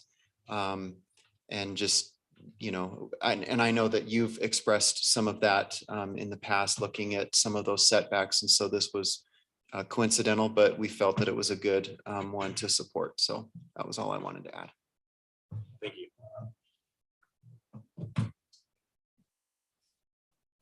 All right, last chance. Any other public comments? Mayor, I move that we close the public hearing. Second. Okay, we have a motion and a second to close the public hearing. Any discussion? All those in favor, please say aye. Aye. Yes. Yes. Aye. Aye. Any opposed? That passes. Out of the public hearing. Any other discussion? The only thing that's interesting to me, and I guess there's nothing, you know, procedurally wrong, but for Commissioner Lidkey to vote for the passage of it, and then when it came, it failed, the motion then failed, and someone motioned to not recommend it, and he voted in favor of it, which is like an interesting path, but you know, that'd be like, it's a quick 2-minute change of mind, I guess, you know. It seemed that what happened in the Planning and Zoning Commission on this particular issue was, yeah, I don't know. I think procedurally, they might need to have a refresher on like how those things should go. You shouldn't vote the way that they did, as far as like one person to approve and then 4 people to deny, then 5 people to deny. I don't know. That doesn't make sense to me at all, but yeah. I do find it interesting that there's no, either online or in this room, no one seems to have anything to say in the negative about this. Where I grew up in farm country, I think our setbacks were about an acre. So to be 15 feet, 25 to 15 feet's not really that significant. So I think if everyone is in favor of that and there's no major public outcry, why wouldn't we do it? And that does bring up a good point. Was there negative comment in the planning and zoning? Just the commissioners. Yeah, besides the people that voted on it, I guess. I'll address, no, there wasn't, I don't know that there was necessarily a procedural problem the way Commissioner Lidkey voted. I've seen other planning commissioners do the same. I think maybe it's just a show of consensus, even though he initially made the motion to approve it and then it didn't go anywhere. So then when the motion was made to deny, I think it was just to show support to the planning commission. I would have to ask legal, but I don't know that there was anything procedurally wrong with that. Again, I've seen that in other areas too, where I mean, I doubt even there one is, of I them just has never made a heard that. motion to Yeah. approve it and then turn around and denied it, or vice versa. So But there's no negative public comment. there was no negative public comment. It was all just hypothetical, if you will. So, but again, I mean, there was public comment in favor to them as well. And as staff, we recommended approval. So. Okay. I will say, I've had one person comment to me that they don't like it simply because of privacy issues, that they just think that, you know, it's encroaching upon that issue of being able to look in somebody's backyard. That's it. Thank you. All right, would anybody like to make a motion? think this is Councilmember Brown's time to shine. Mayor, I move that we recommend approval of the request to amend section 17-7-1.4 of the Midvale City Municipal Code to decrease the rear setback in the single-family residential zone SF1 from 25 to 15 feet with the finding noted in the staff report. Second. A motion and a second. Any discussion on that? I'll just say, Councilman Brown, I'm glad you made the motion. Just waiting to see if you would. So, Councilman Gettle, thanks for prompting it. I was more hoping someone was going to, then I could have been annoyed with them. That's what that was my goal. So I didn't get to do that. That's your personality. Yeah. All right, Rory, please call roll. Yes, Councilmember Robinson, Yes. Brown, Yes. Gettle, Yes. Sperry. Aye. And Glover. Aye. I should have voted no. Be like Vicky there. Yeah, that passes. Thank you, everyone. All right, moving on to our consent agenda. We've got two items. Consider minutes of May 3rd and May 11th, 2022. And item B, consider resolution number 2022 R20, a resolution establishing effective date of Midvale City Council District map. Do I need to mention the date on that? I know we discussed it in our last meeting. Okay. Is there a motion to accept the consent agenda? Mayor, I motion that we accept the consent agenda. We have a motion. Is there a Second. Motion and a second. Any discussion? Rory, will you call roll? Yes, Councilmember Brown, Yes. Gettle, Yes. Sperry, Aye. Glover, Aye. and Robinson. Aye. Okay, that passes. Thank you. Moving on to our action items of the night, we've only got, just a few. Consider final plat approval for C Street Towns, a 26 unit townhome plat located approximately 100 west in the transit oriented development zone. Here from Adam Wilson.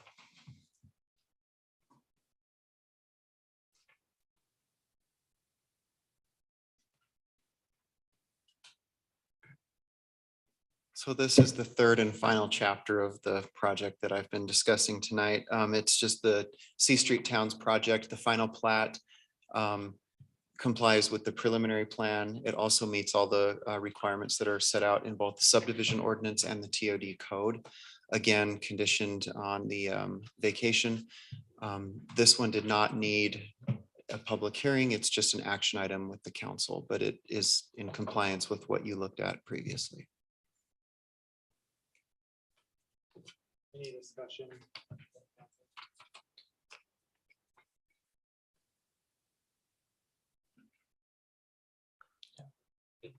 Is it, do we have to mention the sale or this one? I'm just double checking. So there's already the condition that's listed in the potential motion in the staff report says that it's granted on the condition that the council approves the right-of-way vacation.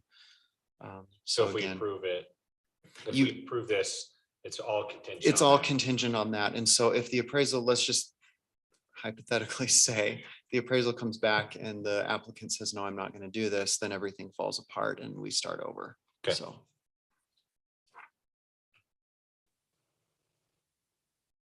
Anyone like to make a motion?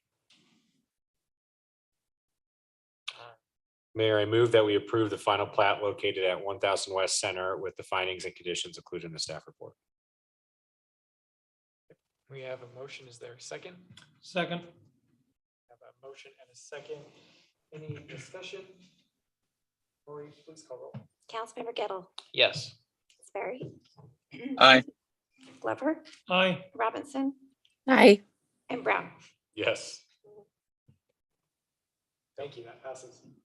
Item B, consider resolution number 2022 R21, authorizing the mayor to enter into a contract with Quicksilver Concrete for the 2022-2027 concrete replacement. We'll hear from Keith, and I believe, Keith, this is the first time I've ever seen you in a tie. We know what that means. Hold that thought. Good evening, Mayor and council members. I too would like to express my thanks to Kyle. He has been a great help and he'll sorely be missed. And I appreciate what he's done for the city and for me personally has not only the finance director, but as our assistant city manager. 2 weeks ago, I brought this as a discussion item. It's renewal of a, not renewal, but a contract for our concrete replacement program, 2022 through 2027. We put this item out to bid. We received 6 proposals. A evaluation committee was put together, and based on, and then we did those evaluations based on the criteria that was in the bid package. That information has been included in your packet, so you can see how each one of the proposals scored. All documents and contracts and everything that's related to this has been reviewed by not only our procurement officer, but also by our legal department.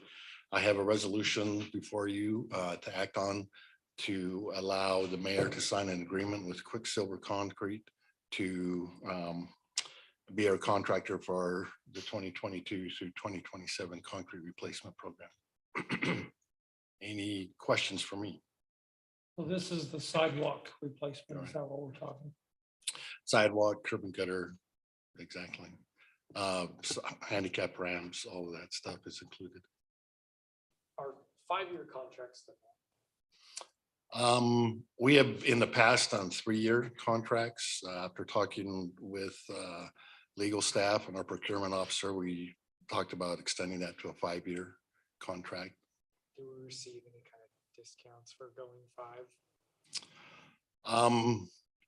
We probably do, in the fact that a contractor will get to know us. In fact, if you'll look at the bid prices, Quicksilver Concrete was the low bid by a fairly substantial amount. They have been our contractor for the last 2 contracts. They have gotten to know us and know what we expect. I think they understand what we're looking for, and so that reflects in their bid. Thank you. Any other comments or questions for Keith?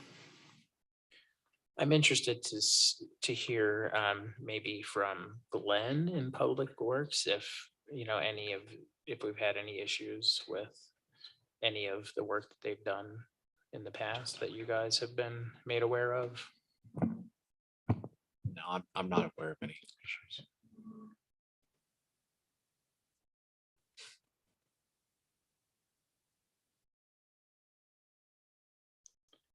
And so we need to suspend the rules.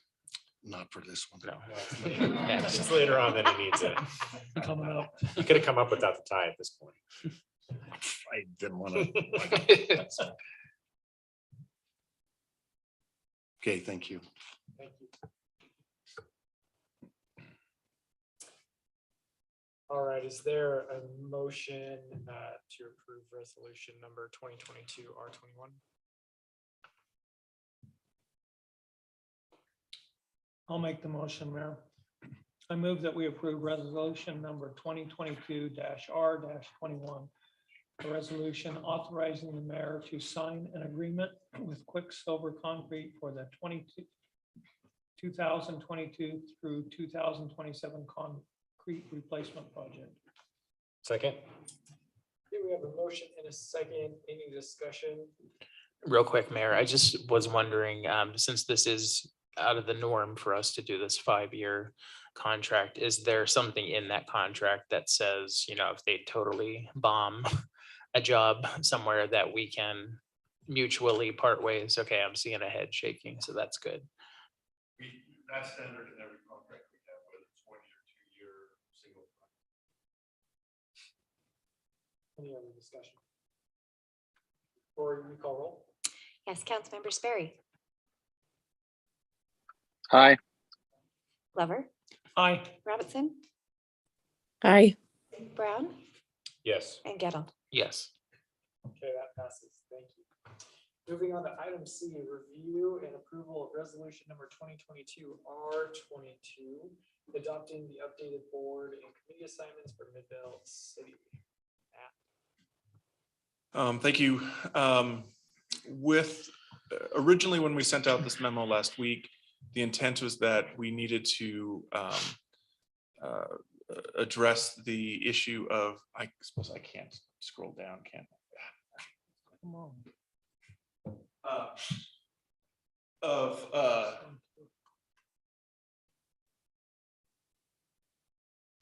So anyway, the original intent when we were doing this is that there's a Homeland Security grant committee that we needed to get.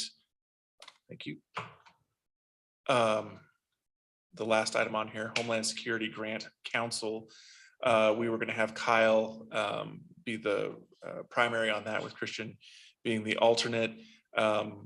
Since Kyle has announced his departure from us, I don't know, I looked at you like I was angry. But it made me stare at him too when you did it, so I felt like we were supposed to. We needed to make some changes. Earlier today, I sent a substitute motion and an updated list with some changes on there. So real quick, basically with this being a more or less you approving a holdover list until a replacement assistant city manager comes in. But in large part, what we did is we moved it so that Mariah would be the primary person on the Homeland Security Grants Council. I made it so that I would be the the primary person on the Animal Services Advisory Committee, as well as on UIA. Again, my hope is that that's just a holdover until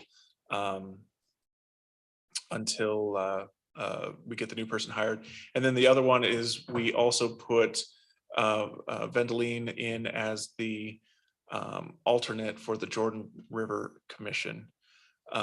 Those are the changes that we've made on here. I'm not really sold on the, I mean, if you want to make other changes, we can do those. One of the things that I mentioned in the email today too was that we don't need to put me in as the primary person on UIA because Quinn, you are the alternate there, and we could just leave that blank as far as the primary until and have you attend the meetings until we get a replacement. But this is my recommended membership on these boards and committees. My only comment is I would like, Kyle has been very valuable to the Arts Council, and they're very sad that he's leaving. That, you know, that's a permanent change. It's someone that a staff member comes, just because it is, you know, they do a lot of decisions with a building.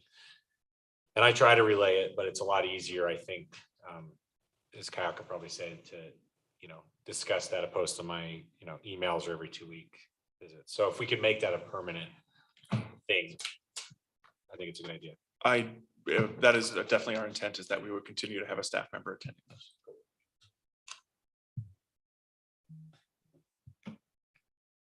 Comments or questions for Matt? Man, if there ever comes a time, you know, I do have quite an interest in the animal board. So I'd be happy to share that with you, or not, if that needs to be a dedicated staff member rather than a council member. Will you remind me, does that one, are there elected officials who are representatives on that one? I don't believe so, but I can't think of a reason why if Councilmember Ghetto wanted to be on the board, he couldn't. I would be more than happy to let you do that. It's a non-animal owner like yourself. it's a quarterly meeting, approximately 2 to 2.5 hours. Do you want to approve the substitute resolution? If we're gonna bring it back when someone else starts, maybe we can talk about it then. But yeah, I don't want to commit right now because I just thought of it. So I don't want to commit to something that He said the 2.5 hour thing, and he's like, well, maybe. Well, we could, yeah, we'll need to. No, bring I it just back want to so know we can like leave what this. days they tend to be, and you know, I know Kyle and previous assistant city managers have given a pretty comprehensive report. So if that would fall They're upon me. typically Thursdays. They usually run from like 11 to 1. I will mention we just barely had a meeting, so it will be a few months before the next one would come up. So I believe the city manager at all will be bringing back an updated list. Okay, let's talk about it then officially, and I'll make sure that I can get that time. Or we could just put you on there and then And then take bring me it back off. later. Anyway, it's, yeah, we can just go with this. That's fine. You know they watch these meetings, right? Of course. I'm not saying I have a problem with animals. I just see someone who loves them more than I do. And I am grateful they don't come quarterly anymore, so. Those are long meetings. Very informative, Any other comments? in case they're watching. Is there a motion? Mayor, I move to approve resolution number 2022 R22, a resolution adopting the updated committee and board assignment list for Midville City. Second. Okay, we have a motion and a second. Any discussion? Rory, please call roll. Councilmember Glover, Aye. Robinson, Aye. Brown, Yes. Gettle, Yes. and Sperry. Aye. Thank you, that passes. Moving on to item D, consider resolution number 2022 R23, a resolution adopting the amended and restated IMC Retirement Corporation Governmental Money Purchase Plan and Trust Adoption Agreement for Midville City Corporation 108748 plan. Rory.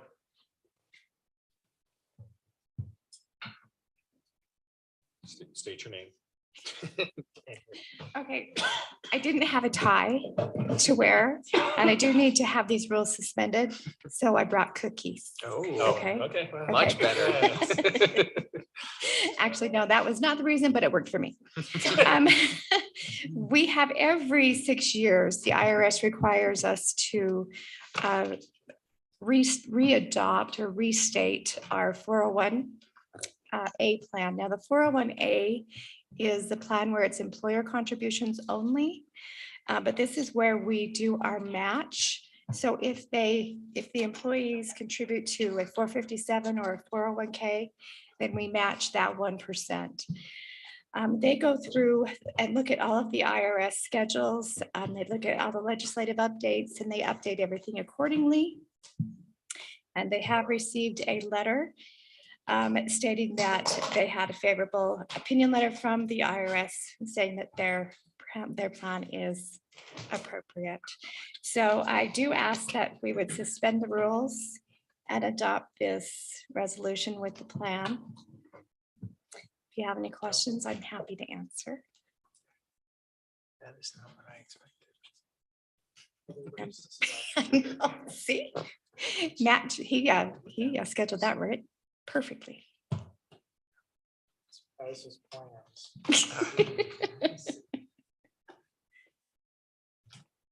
Any comments, questions for Rory?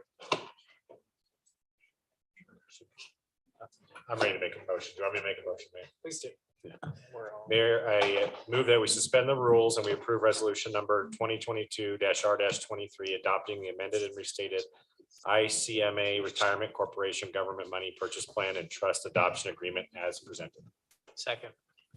There we have a motion and a second. Any discussion? These cookies are great. Thanks. Okay. That was Lisa. She knew exactly where to go. Will you call roll? I can call roll from here. Yes, Councilmember Glover, Aye. Gettle, Yes. Brown, Yes. Robinson, Aye. and Sperry. Aye. Sorry, you two don't get cookies. No. The second item was for a profit sharing plan. I could not understand why in the world would have a profit sharing plan when we're a nonprofit. So I finally got back to the individual at ICMA today, or Mission Squared. They did change their name to Mission Squared. And he said, oh, well, you don't really have that plan. You don't have to do anything with that. So the next item we don't need to do anything with because there really isn't a plan. So if you're okay with that, we will just eliminate that one. Can we get a Do we have to officially table it? table remove? Can we get a motion to remove? Do I need to read it all out? Item E from Mayor, I move that we remove item E from our agenda. We have a motion to remove. Is there a second? Second. Motion and a second. Any discussion on that? Rory, will you call roll? Yes. Councilmember Sperry, Aye. Glover, Aye. Robinson, Aye. Brown, Yes. and Gettle. Yes. Okay, that passes and is removed. Thank you. I need a second.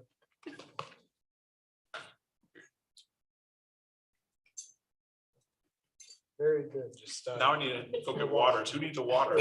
water, I Grab need some milk. waters. Sorry. Glasses of milk up here. Moving on to item F, discussion and consideration of resolution number 2022 R25. The resolution authorizing the mayor to enter into an agreement with Bonneville Asphalt for the construction of the Jordan River Trail Parkway repavement project. Steve. Thank you again, Mayor. If you've been on our portion of the Jordan River Trail lately, you realize that it could use some pretty drastic help. We received or applied for and received from the county some CDBG funds for that specific project. We received from the county $43,359, and then the RDA's kicked in $77,079. We put this project out to bid. We received two proposals, one from Bonneville Asphalt, one from Miller Paving. This bid was just based on low bid, so the project was, would like to award the project to Bonneville Asphalt for just over $109,000. The county would dearly love to have this project completed by the end of June. Since your next meeting is not until June 7th, I'm asking that you suspend the rules and take action on this item tonight. And I didn't realize Rory was gonna up the ante of the rule suspension thing, so I'll have to figure something else out going forward. So maybe some steak and lobster, I don't know. Second. Keith, maybe you can just deliver the cookies to Heidi and I's homes. There you go. Oh, there you go. Yeah, perfect. I'm Since you guys joking. You missed don't out. have to do that. No, we're fine. Definitely do that. Anyway, we've talked with the contractor, Bonneville Asphalt. They are confident that they can get this project completed in the time frame, assuming that we can turn them loose. They are actually looking to begin mobilizing and beginning work on Monday, this coming Monday. So again, I'm asking you to suspend the rules so that you can take action on this item tonight and we can get them underway. Any questions for me? Are they pulling up and replacing it all or just fixing it or what's? There are several sections that they're gonna pull up and replace. There's several trees, about a dozen or so trees that we're gonna pull out that have roots caused some issues. There's about, and this is off the top of my head, so it's probably wrong, but I think about 60,000 square feet we're gonna pull up and replace. Then we'll do crack sealing and then do a slurry seal over the entire trail once it's completed, or once the restoration work is done. I'll for sure get this question. So what's roughly that timeline if we approve, if we did that? They are planning on starting Monday. Yeah. They will be ready for the slurry seal by June 7th. And assuming everything goes well, slurry should take a day or so and then a day to cure out. We've kind of told. So mid-June would be a good thing to say to someone. Yeah, we've actually kind of made June 23rd kind of the end date. We're optimistic that that'll happen, or we could open up back up before then, but. Is anything going to be done on so there's the north and the south side of 7200, and the south side heading towards Murray has, those rooftop townhomes and the, whatever those apartment complexes are called. So will it involve any of that work? No, as this well? will be strictly between 7800 South and 7th West. Okay. Any other comments or questions? Keith? Thank you. I think we all are eating cookies. Mayor, I move that we do something. 1 second. I had it and then I lost it. Aha, I move that we suspend the rules and approve resolution number 2022 R25, authorizing the mayor to sign an agreement with Bonneville Asphalt for the Jordan River Trail Parkway repavement project. All right, we have a motion. Is there a second? Second, Motion second. Any discussion? Hearing none. Lori, will you please call the roll? Yes, Councilmember Robinson, Aye. Brown, yes. Gettle, Yes. Sperry, Aye. and Glover. Aye. Okay, that passes. Thank you. Moving on to our discussion items. Item A, discuss 2022 to 2027 pavement preservation project. I don't think we've heard from Keith this much ever. I apologize. It kind of happened all at once. So this is another multi-year contract for our pavement preservation. This contract involves crack sealing and slurry sealing on our city streets. Again, we put out this for bid. We received 4 proposals back. An evaluation committee was put together. Similar to the concrete replacement program, we had our procurement officer, Susan Stengel, Steve Bush, my engineering manager, Tom Brown with Galloway, who is our consultant, and then myself. After independently evaluating the proposals based on the criteria outlined in the bid, we then added in the bid price and the one with the highest score one. That happened to be Morgan Industries. We've worked with this company before. We've had good luck with them, and are confident that they will do a good job for us. Again, all documents related to this project have been reviewed by our procurement officer and our legal department. I will have a resolution prepared for your consideration at your next council meeting. Any questions that you have for me? I've included the evaluation score sheet in the packet so you can see how, again, each of the proposers, is that a good word? Proposers? Anyway. Sounds good to me. Okay. How they each one scored. Any other comments or questions for Keith? One thing I would like to ask, if there are no questions, would this be appropriate to come back to you on a consent agenda? I think so. I'm fine with that. Same. Okay, we'll do that. Thank you. All right, moving on to item B, continued discussion of Unified Police Department fiscal year 2023 budget. Scott? For his last round with us. Let me pull up my.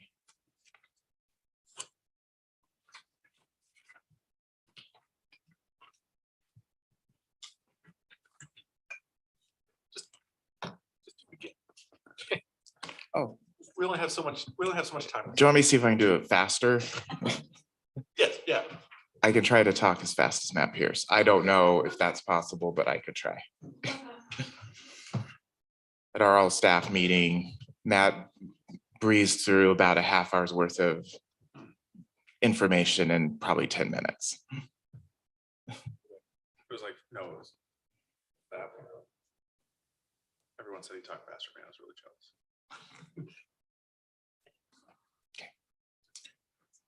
So now that you've had some time to digest what we had discussed in the workshop, first I want to see if there's any questions there, and then I know Councilmember Glover, you wanted to have a discussion on to get the temperature on what the other council members were thinking in terms of a possible property tax increase amount. I think that's kind of the bottom line of what you need to know in order to finish off what this budget's gonna look like. Correct, unless, of course, if the council has anything they want to bring back and discuss further, of course. Obviously. Our And we'll minister, continue to do that. We've got a while to be able to accomplish that. correct, yes. But if you come up with a budget and then we say, well, we're not gonna have that much property taxes, or we want more property taxes. I think it's unfair to staff if they don't know kind of where we are looking. Correct. It definitely will help the Administrative Services Director and Administration. So I did pull back up where we ended the discussion earlier in terms of different scenarios and what the effect if we were to fund that deficit with a property tax increase would look like. All the way from, so really that Midvale tentative budget, that number is essentially out the window because we got a new UPD number.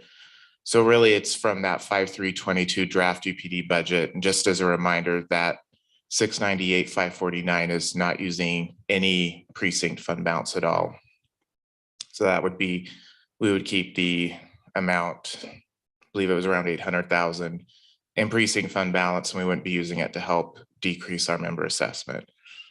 Then it moves over to the right, differing uses of that fund balance. So the first one is the best approach using GFWA best practice guidelines on fund balance of 33,000, then looking at best practice and then also acceptable use of 407.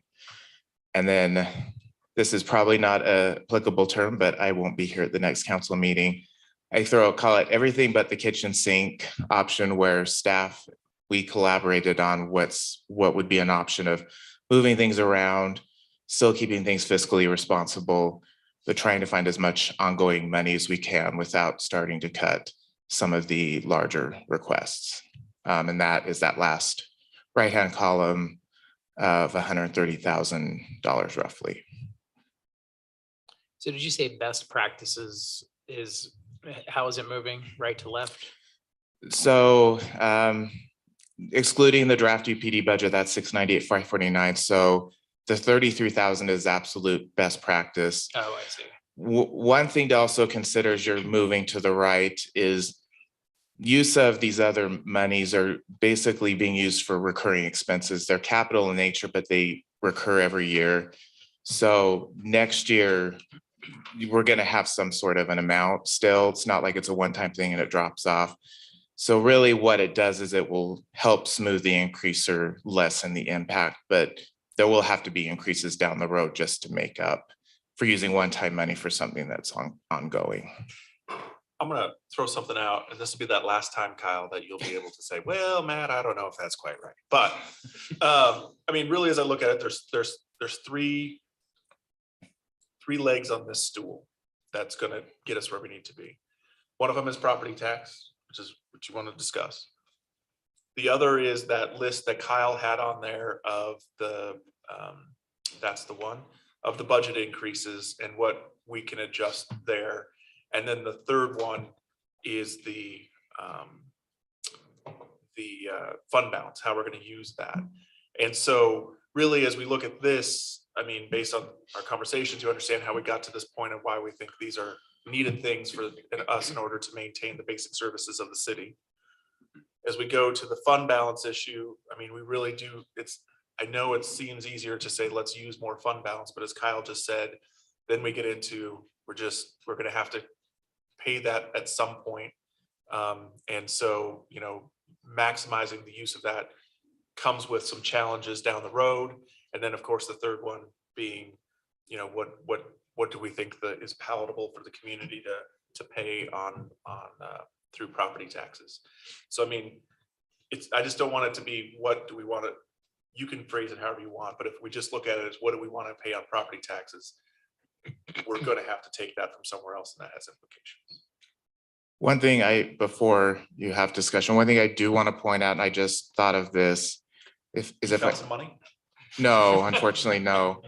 I did want to mention, so I went back to the fund balance numbers. So this 824,965, UPD is actually holding that money right now. I know, as City Manager Dahl mentioned, we will be asking UPD as our recommendation. They actually cut us a check back. I had a very, I'm trying to think of a nice word. I had a very, that's good. I had a very terse conversation with the CFO right before the council meeting. She indicated she thought there would be no way that the board would ever go for that. So that's also something to consider, is we will have these funds sitting at UPD. And as I said, we can spend up to the 825, but as city manager mentioned, there are consequences that we have these ongoing costs that we're using one-time money to cover.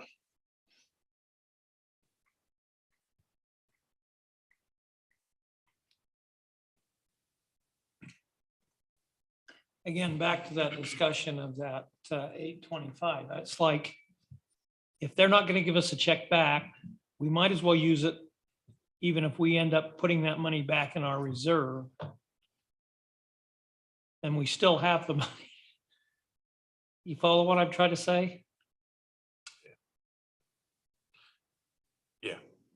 I mean, we have the capability, we're not at our limit for fund balance, so in the city, so we can put that money, even if we didn't want to use it, we can still have it, put it in there and have it available for what we need when we need it. I mean, it's just a different way of looking at it, but if you can use it.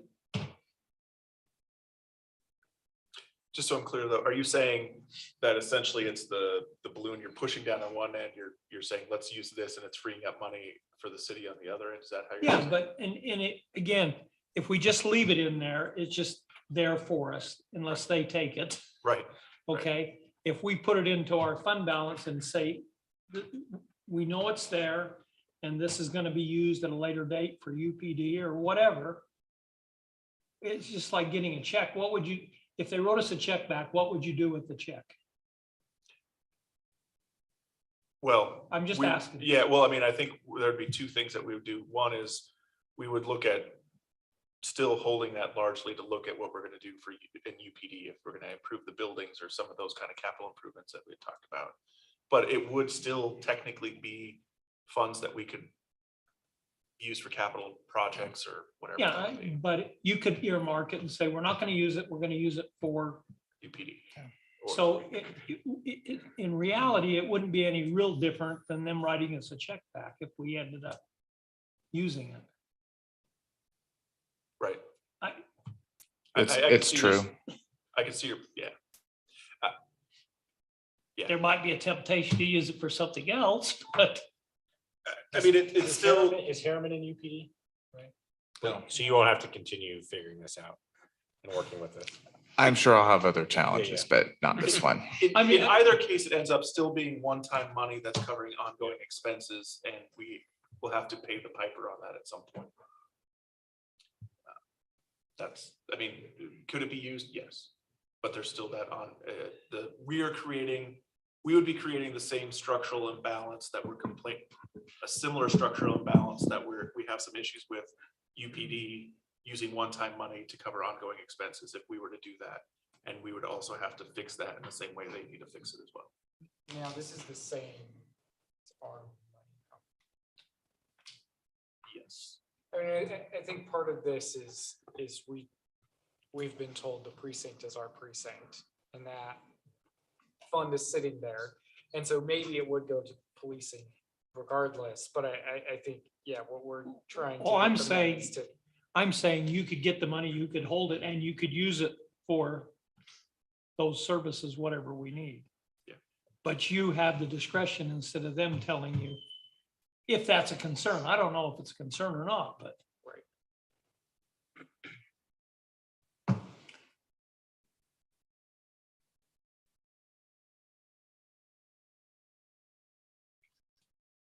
Maybe we approach this a different way. I know, Paul, you started off with what's everyone's view on the property. Yeah, I tax. guess to me, if I'm working this budget out, I technically, in order to choose one of these, I need to know where we are comfortable setting the property tax. And this is not final, obviously, but it's a way that you can go back and tell me, okay, we can use a little bit of this fund balance, maybe not all of it. And we can do this and this and this to get this property tax result. And Because also, I have a limit of how much I will vote for property tax. Okay, I know what my limit is and I'm not gonna go over it. I'll vote against it every single time.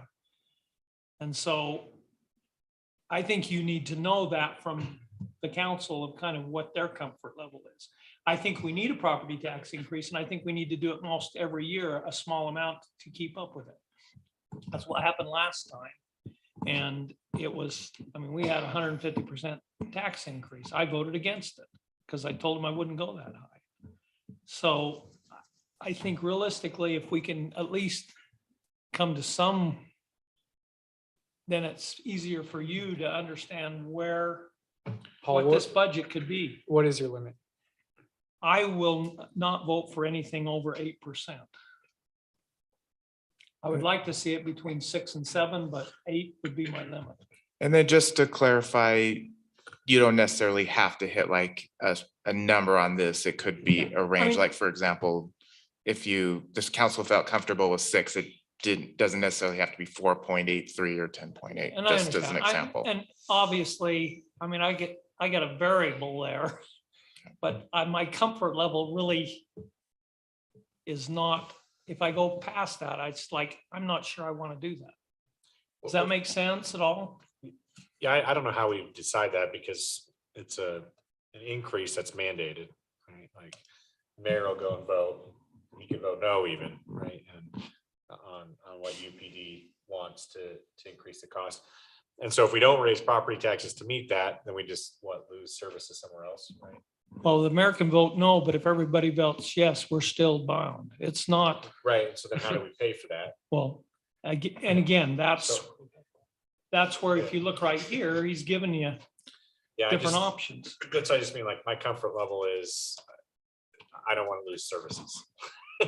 Right, and so if we're forced into something that would require something above 8%, we have to pay for it somehow, you know, and so it's a challenge for me to sort of understand it.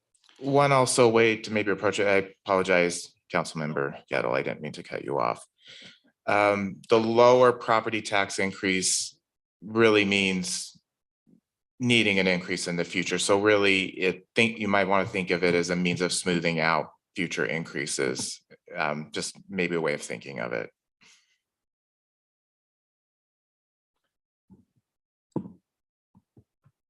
And I guess my reasoning is because the inflation is on our citizens, the gas prices, I mean, everybody is being affected.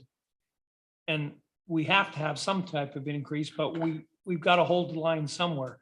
Whether we have to cut some services or whatever, we need to take, if it comes to that, we need to take a hard look and do what we have to maintain whatever the consensus is that we raise the property tax. My opinion is that if the reason that we're raising taxes is to fund UPD, you know, that's, even if you go to the 10.8%, that's pretty much, you know, the increase, maybe even less.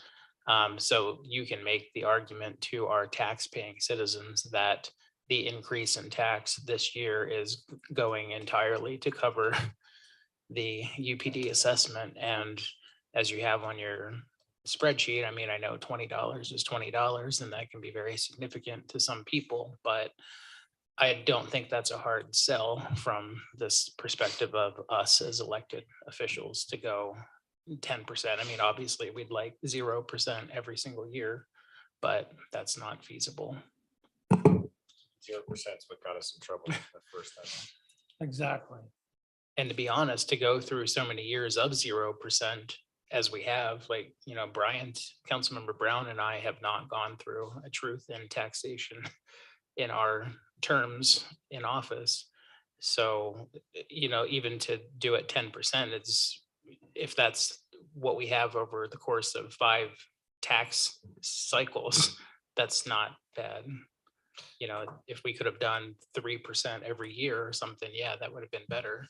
But I don't see any sticker shock unless we do the 26% second option you have. The only thing I don't like, I hate the discussion of the dollar amount, because if we raised it $45 every year, that adds up really fast, right? So it's hard to say like, it's just $20, because that's how I want to look at it. But, you know, if you go talk to, you know, someone like, Lorraine Butler, who was here, I bet if I asked her what her taxes were when she first moved in, it's not just a $20 difference. Or Councilman Glover, his property tax is probably very different than when he. Well, and it's, you gotta also, we're talking residents here. We're not Yeah. talking businesses. You start putting this money on businesses because they're paying 100% versus what the rate is for residents. So it multiplies really, really fast for them. I mean, really fast. And it's not just Midville. I understand. Midville's just a small part of this. Because when you get your pole property tax, it's like you bought a gulp. It's Every just- year I'm accused of raising taxes. I'm like, we've never done it. Yeah. Right. But their bill goes up because of Because water, of all, school, whatever. everything. Yeah. But it impacts businesses a lot more than it does residents. So I know it's a balancing act, but it's, in my opinion, it's one of the things that it's our responsibility to make sure that we do what's right. And that's where I have to determine what I would like. But I can look at the whole thing after you come up with it and say, yeah, okay, maybe I can handle this. But that's my comfort level right at the moment. Heidi or Quinn?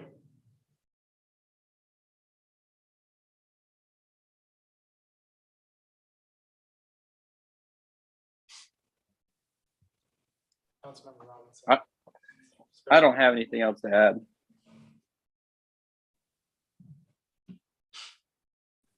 Nor do I.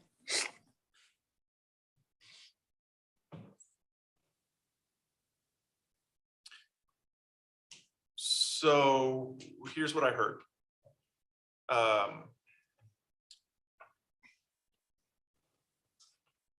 Paul, you're saying, I mean, you gave us your number, your top end number at 8%. Bryant and Dustin had different versions of sort of the idea of saying, we haven't had many increases, but that, and clearly want to keep it as low as possible, but that we need to pay for the services. I kind of heard some reference to maybe that 10.8 number is something that is within a range that was acceptable. And I'm assuming that that is with the understanding that we are going to have to use a fairly significant amount of fund balance. And it keeps the proposed spending where we wanted it. But that's sort of what I've heard, which is not a unanimous anything, but that's kind of where we're at and what we have to work with. Is that a fair summary? Good. Okay. And just really quickly on timeline to give you an idea. So the UPD is presenting their tentative budget Thursday, as the mayor mentioned. So they will have ongoing discussion with that. So I don't know what numbers will change. The only thing I can probably say fairly confidently is our precinct number is probably not going to change. I don't know where the chief could change that number unless they had some budget errors somewhere, because he's really dialed that in. The council would have to make a decision by June 22nd. And really at that point, it's just an intention to raise the property tax, and then that signals the noticing to the county, and fairly soon after a rate to put on the truth and taxation notices would need to be decided. So the rate has to be decided before they send out the notices, right? Correct, yeah. But there is some time. But Kyle, we can, the rate has to be decided, or the percentage. And you can always go down from that percentage, but you can't go up. Is that correct? That I believe is correct, but I would have to check with the county first. Okay. I haven't had that scenario raised. I definitely know if we do a truth and taxation advertisement for a percentage, we definitely can't go above it, but I believe what could happen is at the final vote, you could actually go down. But as I said, I would need to check with the county to make sure.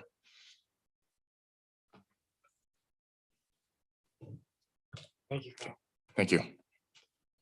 The only reason I brought that up is because I really want to help the staff I appreciate it. I do. do this. Yeah. No, and it's helpful for me as I'm in conversations with UPD and saying here's where we're at. So it is helpful. Okay, I'm just double checking that I haven't missed anything. Paul, would you like to make your favorite motion? Motion to adjourn. Okay, we have a motion. Is there a second? I'm still Second. awake. I have a motion and a second. All of those in favor, please say aye. Yes. Yes. Hi. Any opposed? No. Okay, we are adjourned. And may we take a break, Mayor, for Take a minute or two? 5-minute recess break.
Lori, you call roll.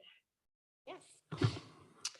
Board Member Brown, Here. Robinson, Here. Glover, Here. Gettle, Here. and Sperry. Here. Moving on to public comments. Any person wishing to comment on any item not otherwise scheduled for public hearing on the agenda may address the redevelopment agency of Midville City Board at this point by stepping to the microphone and giving his or her name for the record. Are there any public comments? Or do we have any online public comments? No, we do not. All right, seeing none, I'm going to move on to the consent agenda. Just one item, consider minutes of May 3rd, 2022. Is there a motion to accept the consent agenda? Mayor, I motion we accept the consent agenda. Second. Okay, we have a motion and a second. Any discussion? Or will you call roll? Yes, Board Member Gettle, Yes. Glover, Aye. Sperry, Aye. Robinson, Aye. and Brown. Yes. Okay, thank you. Moving on to our action item. Consider resolution 2022-06 RDA approving the term sheet for a loan agreement between the redevelopment agency of Midville City and Hive Design Group. We'll hear from Kate.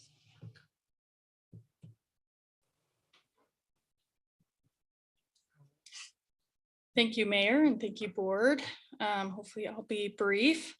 So tonight I'm bringing before you a request for approval of the term sheet between, or for a loan agreement between Hive Design Group and the redevelopment agency.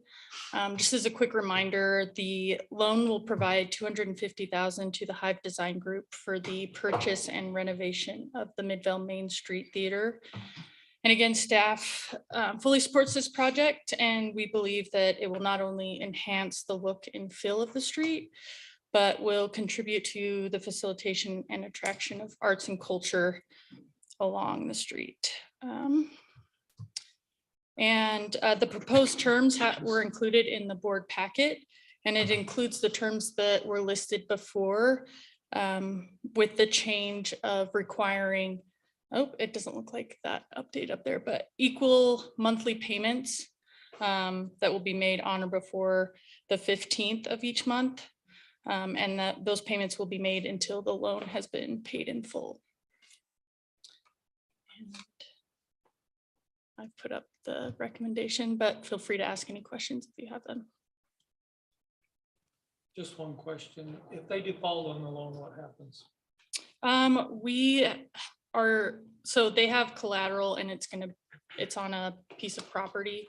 And so we'll be listed as the lien holder on the property for the equity that they have on that property. And it makes up 82% of the loan, so. So we're like the second lien holder. They have a mortgage on it. Yeah. Any comments or questions for Kate?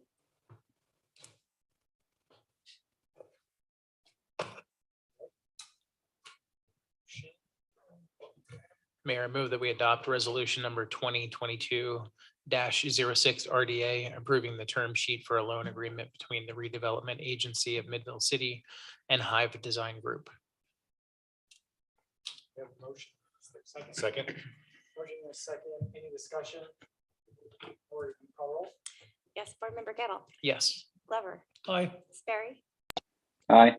Robinson, Aye. and Brown. Yes. Thank you. We hope you the best of luck with this. Save us a seat. All right. Well, Motion to adjourn and get the heck out of here. Second. motion is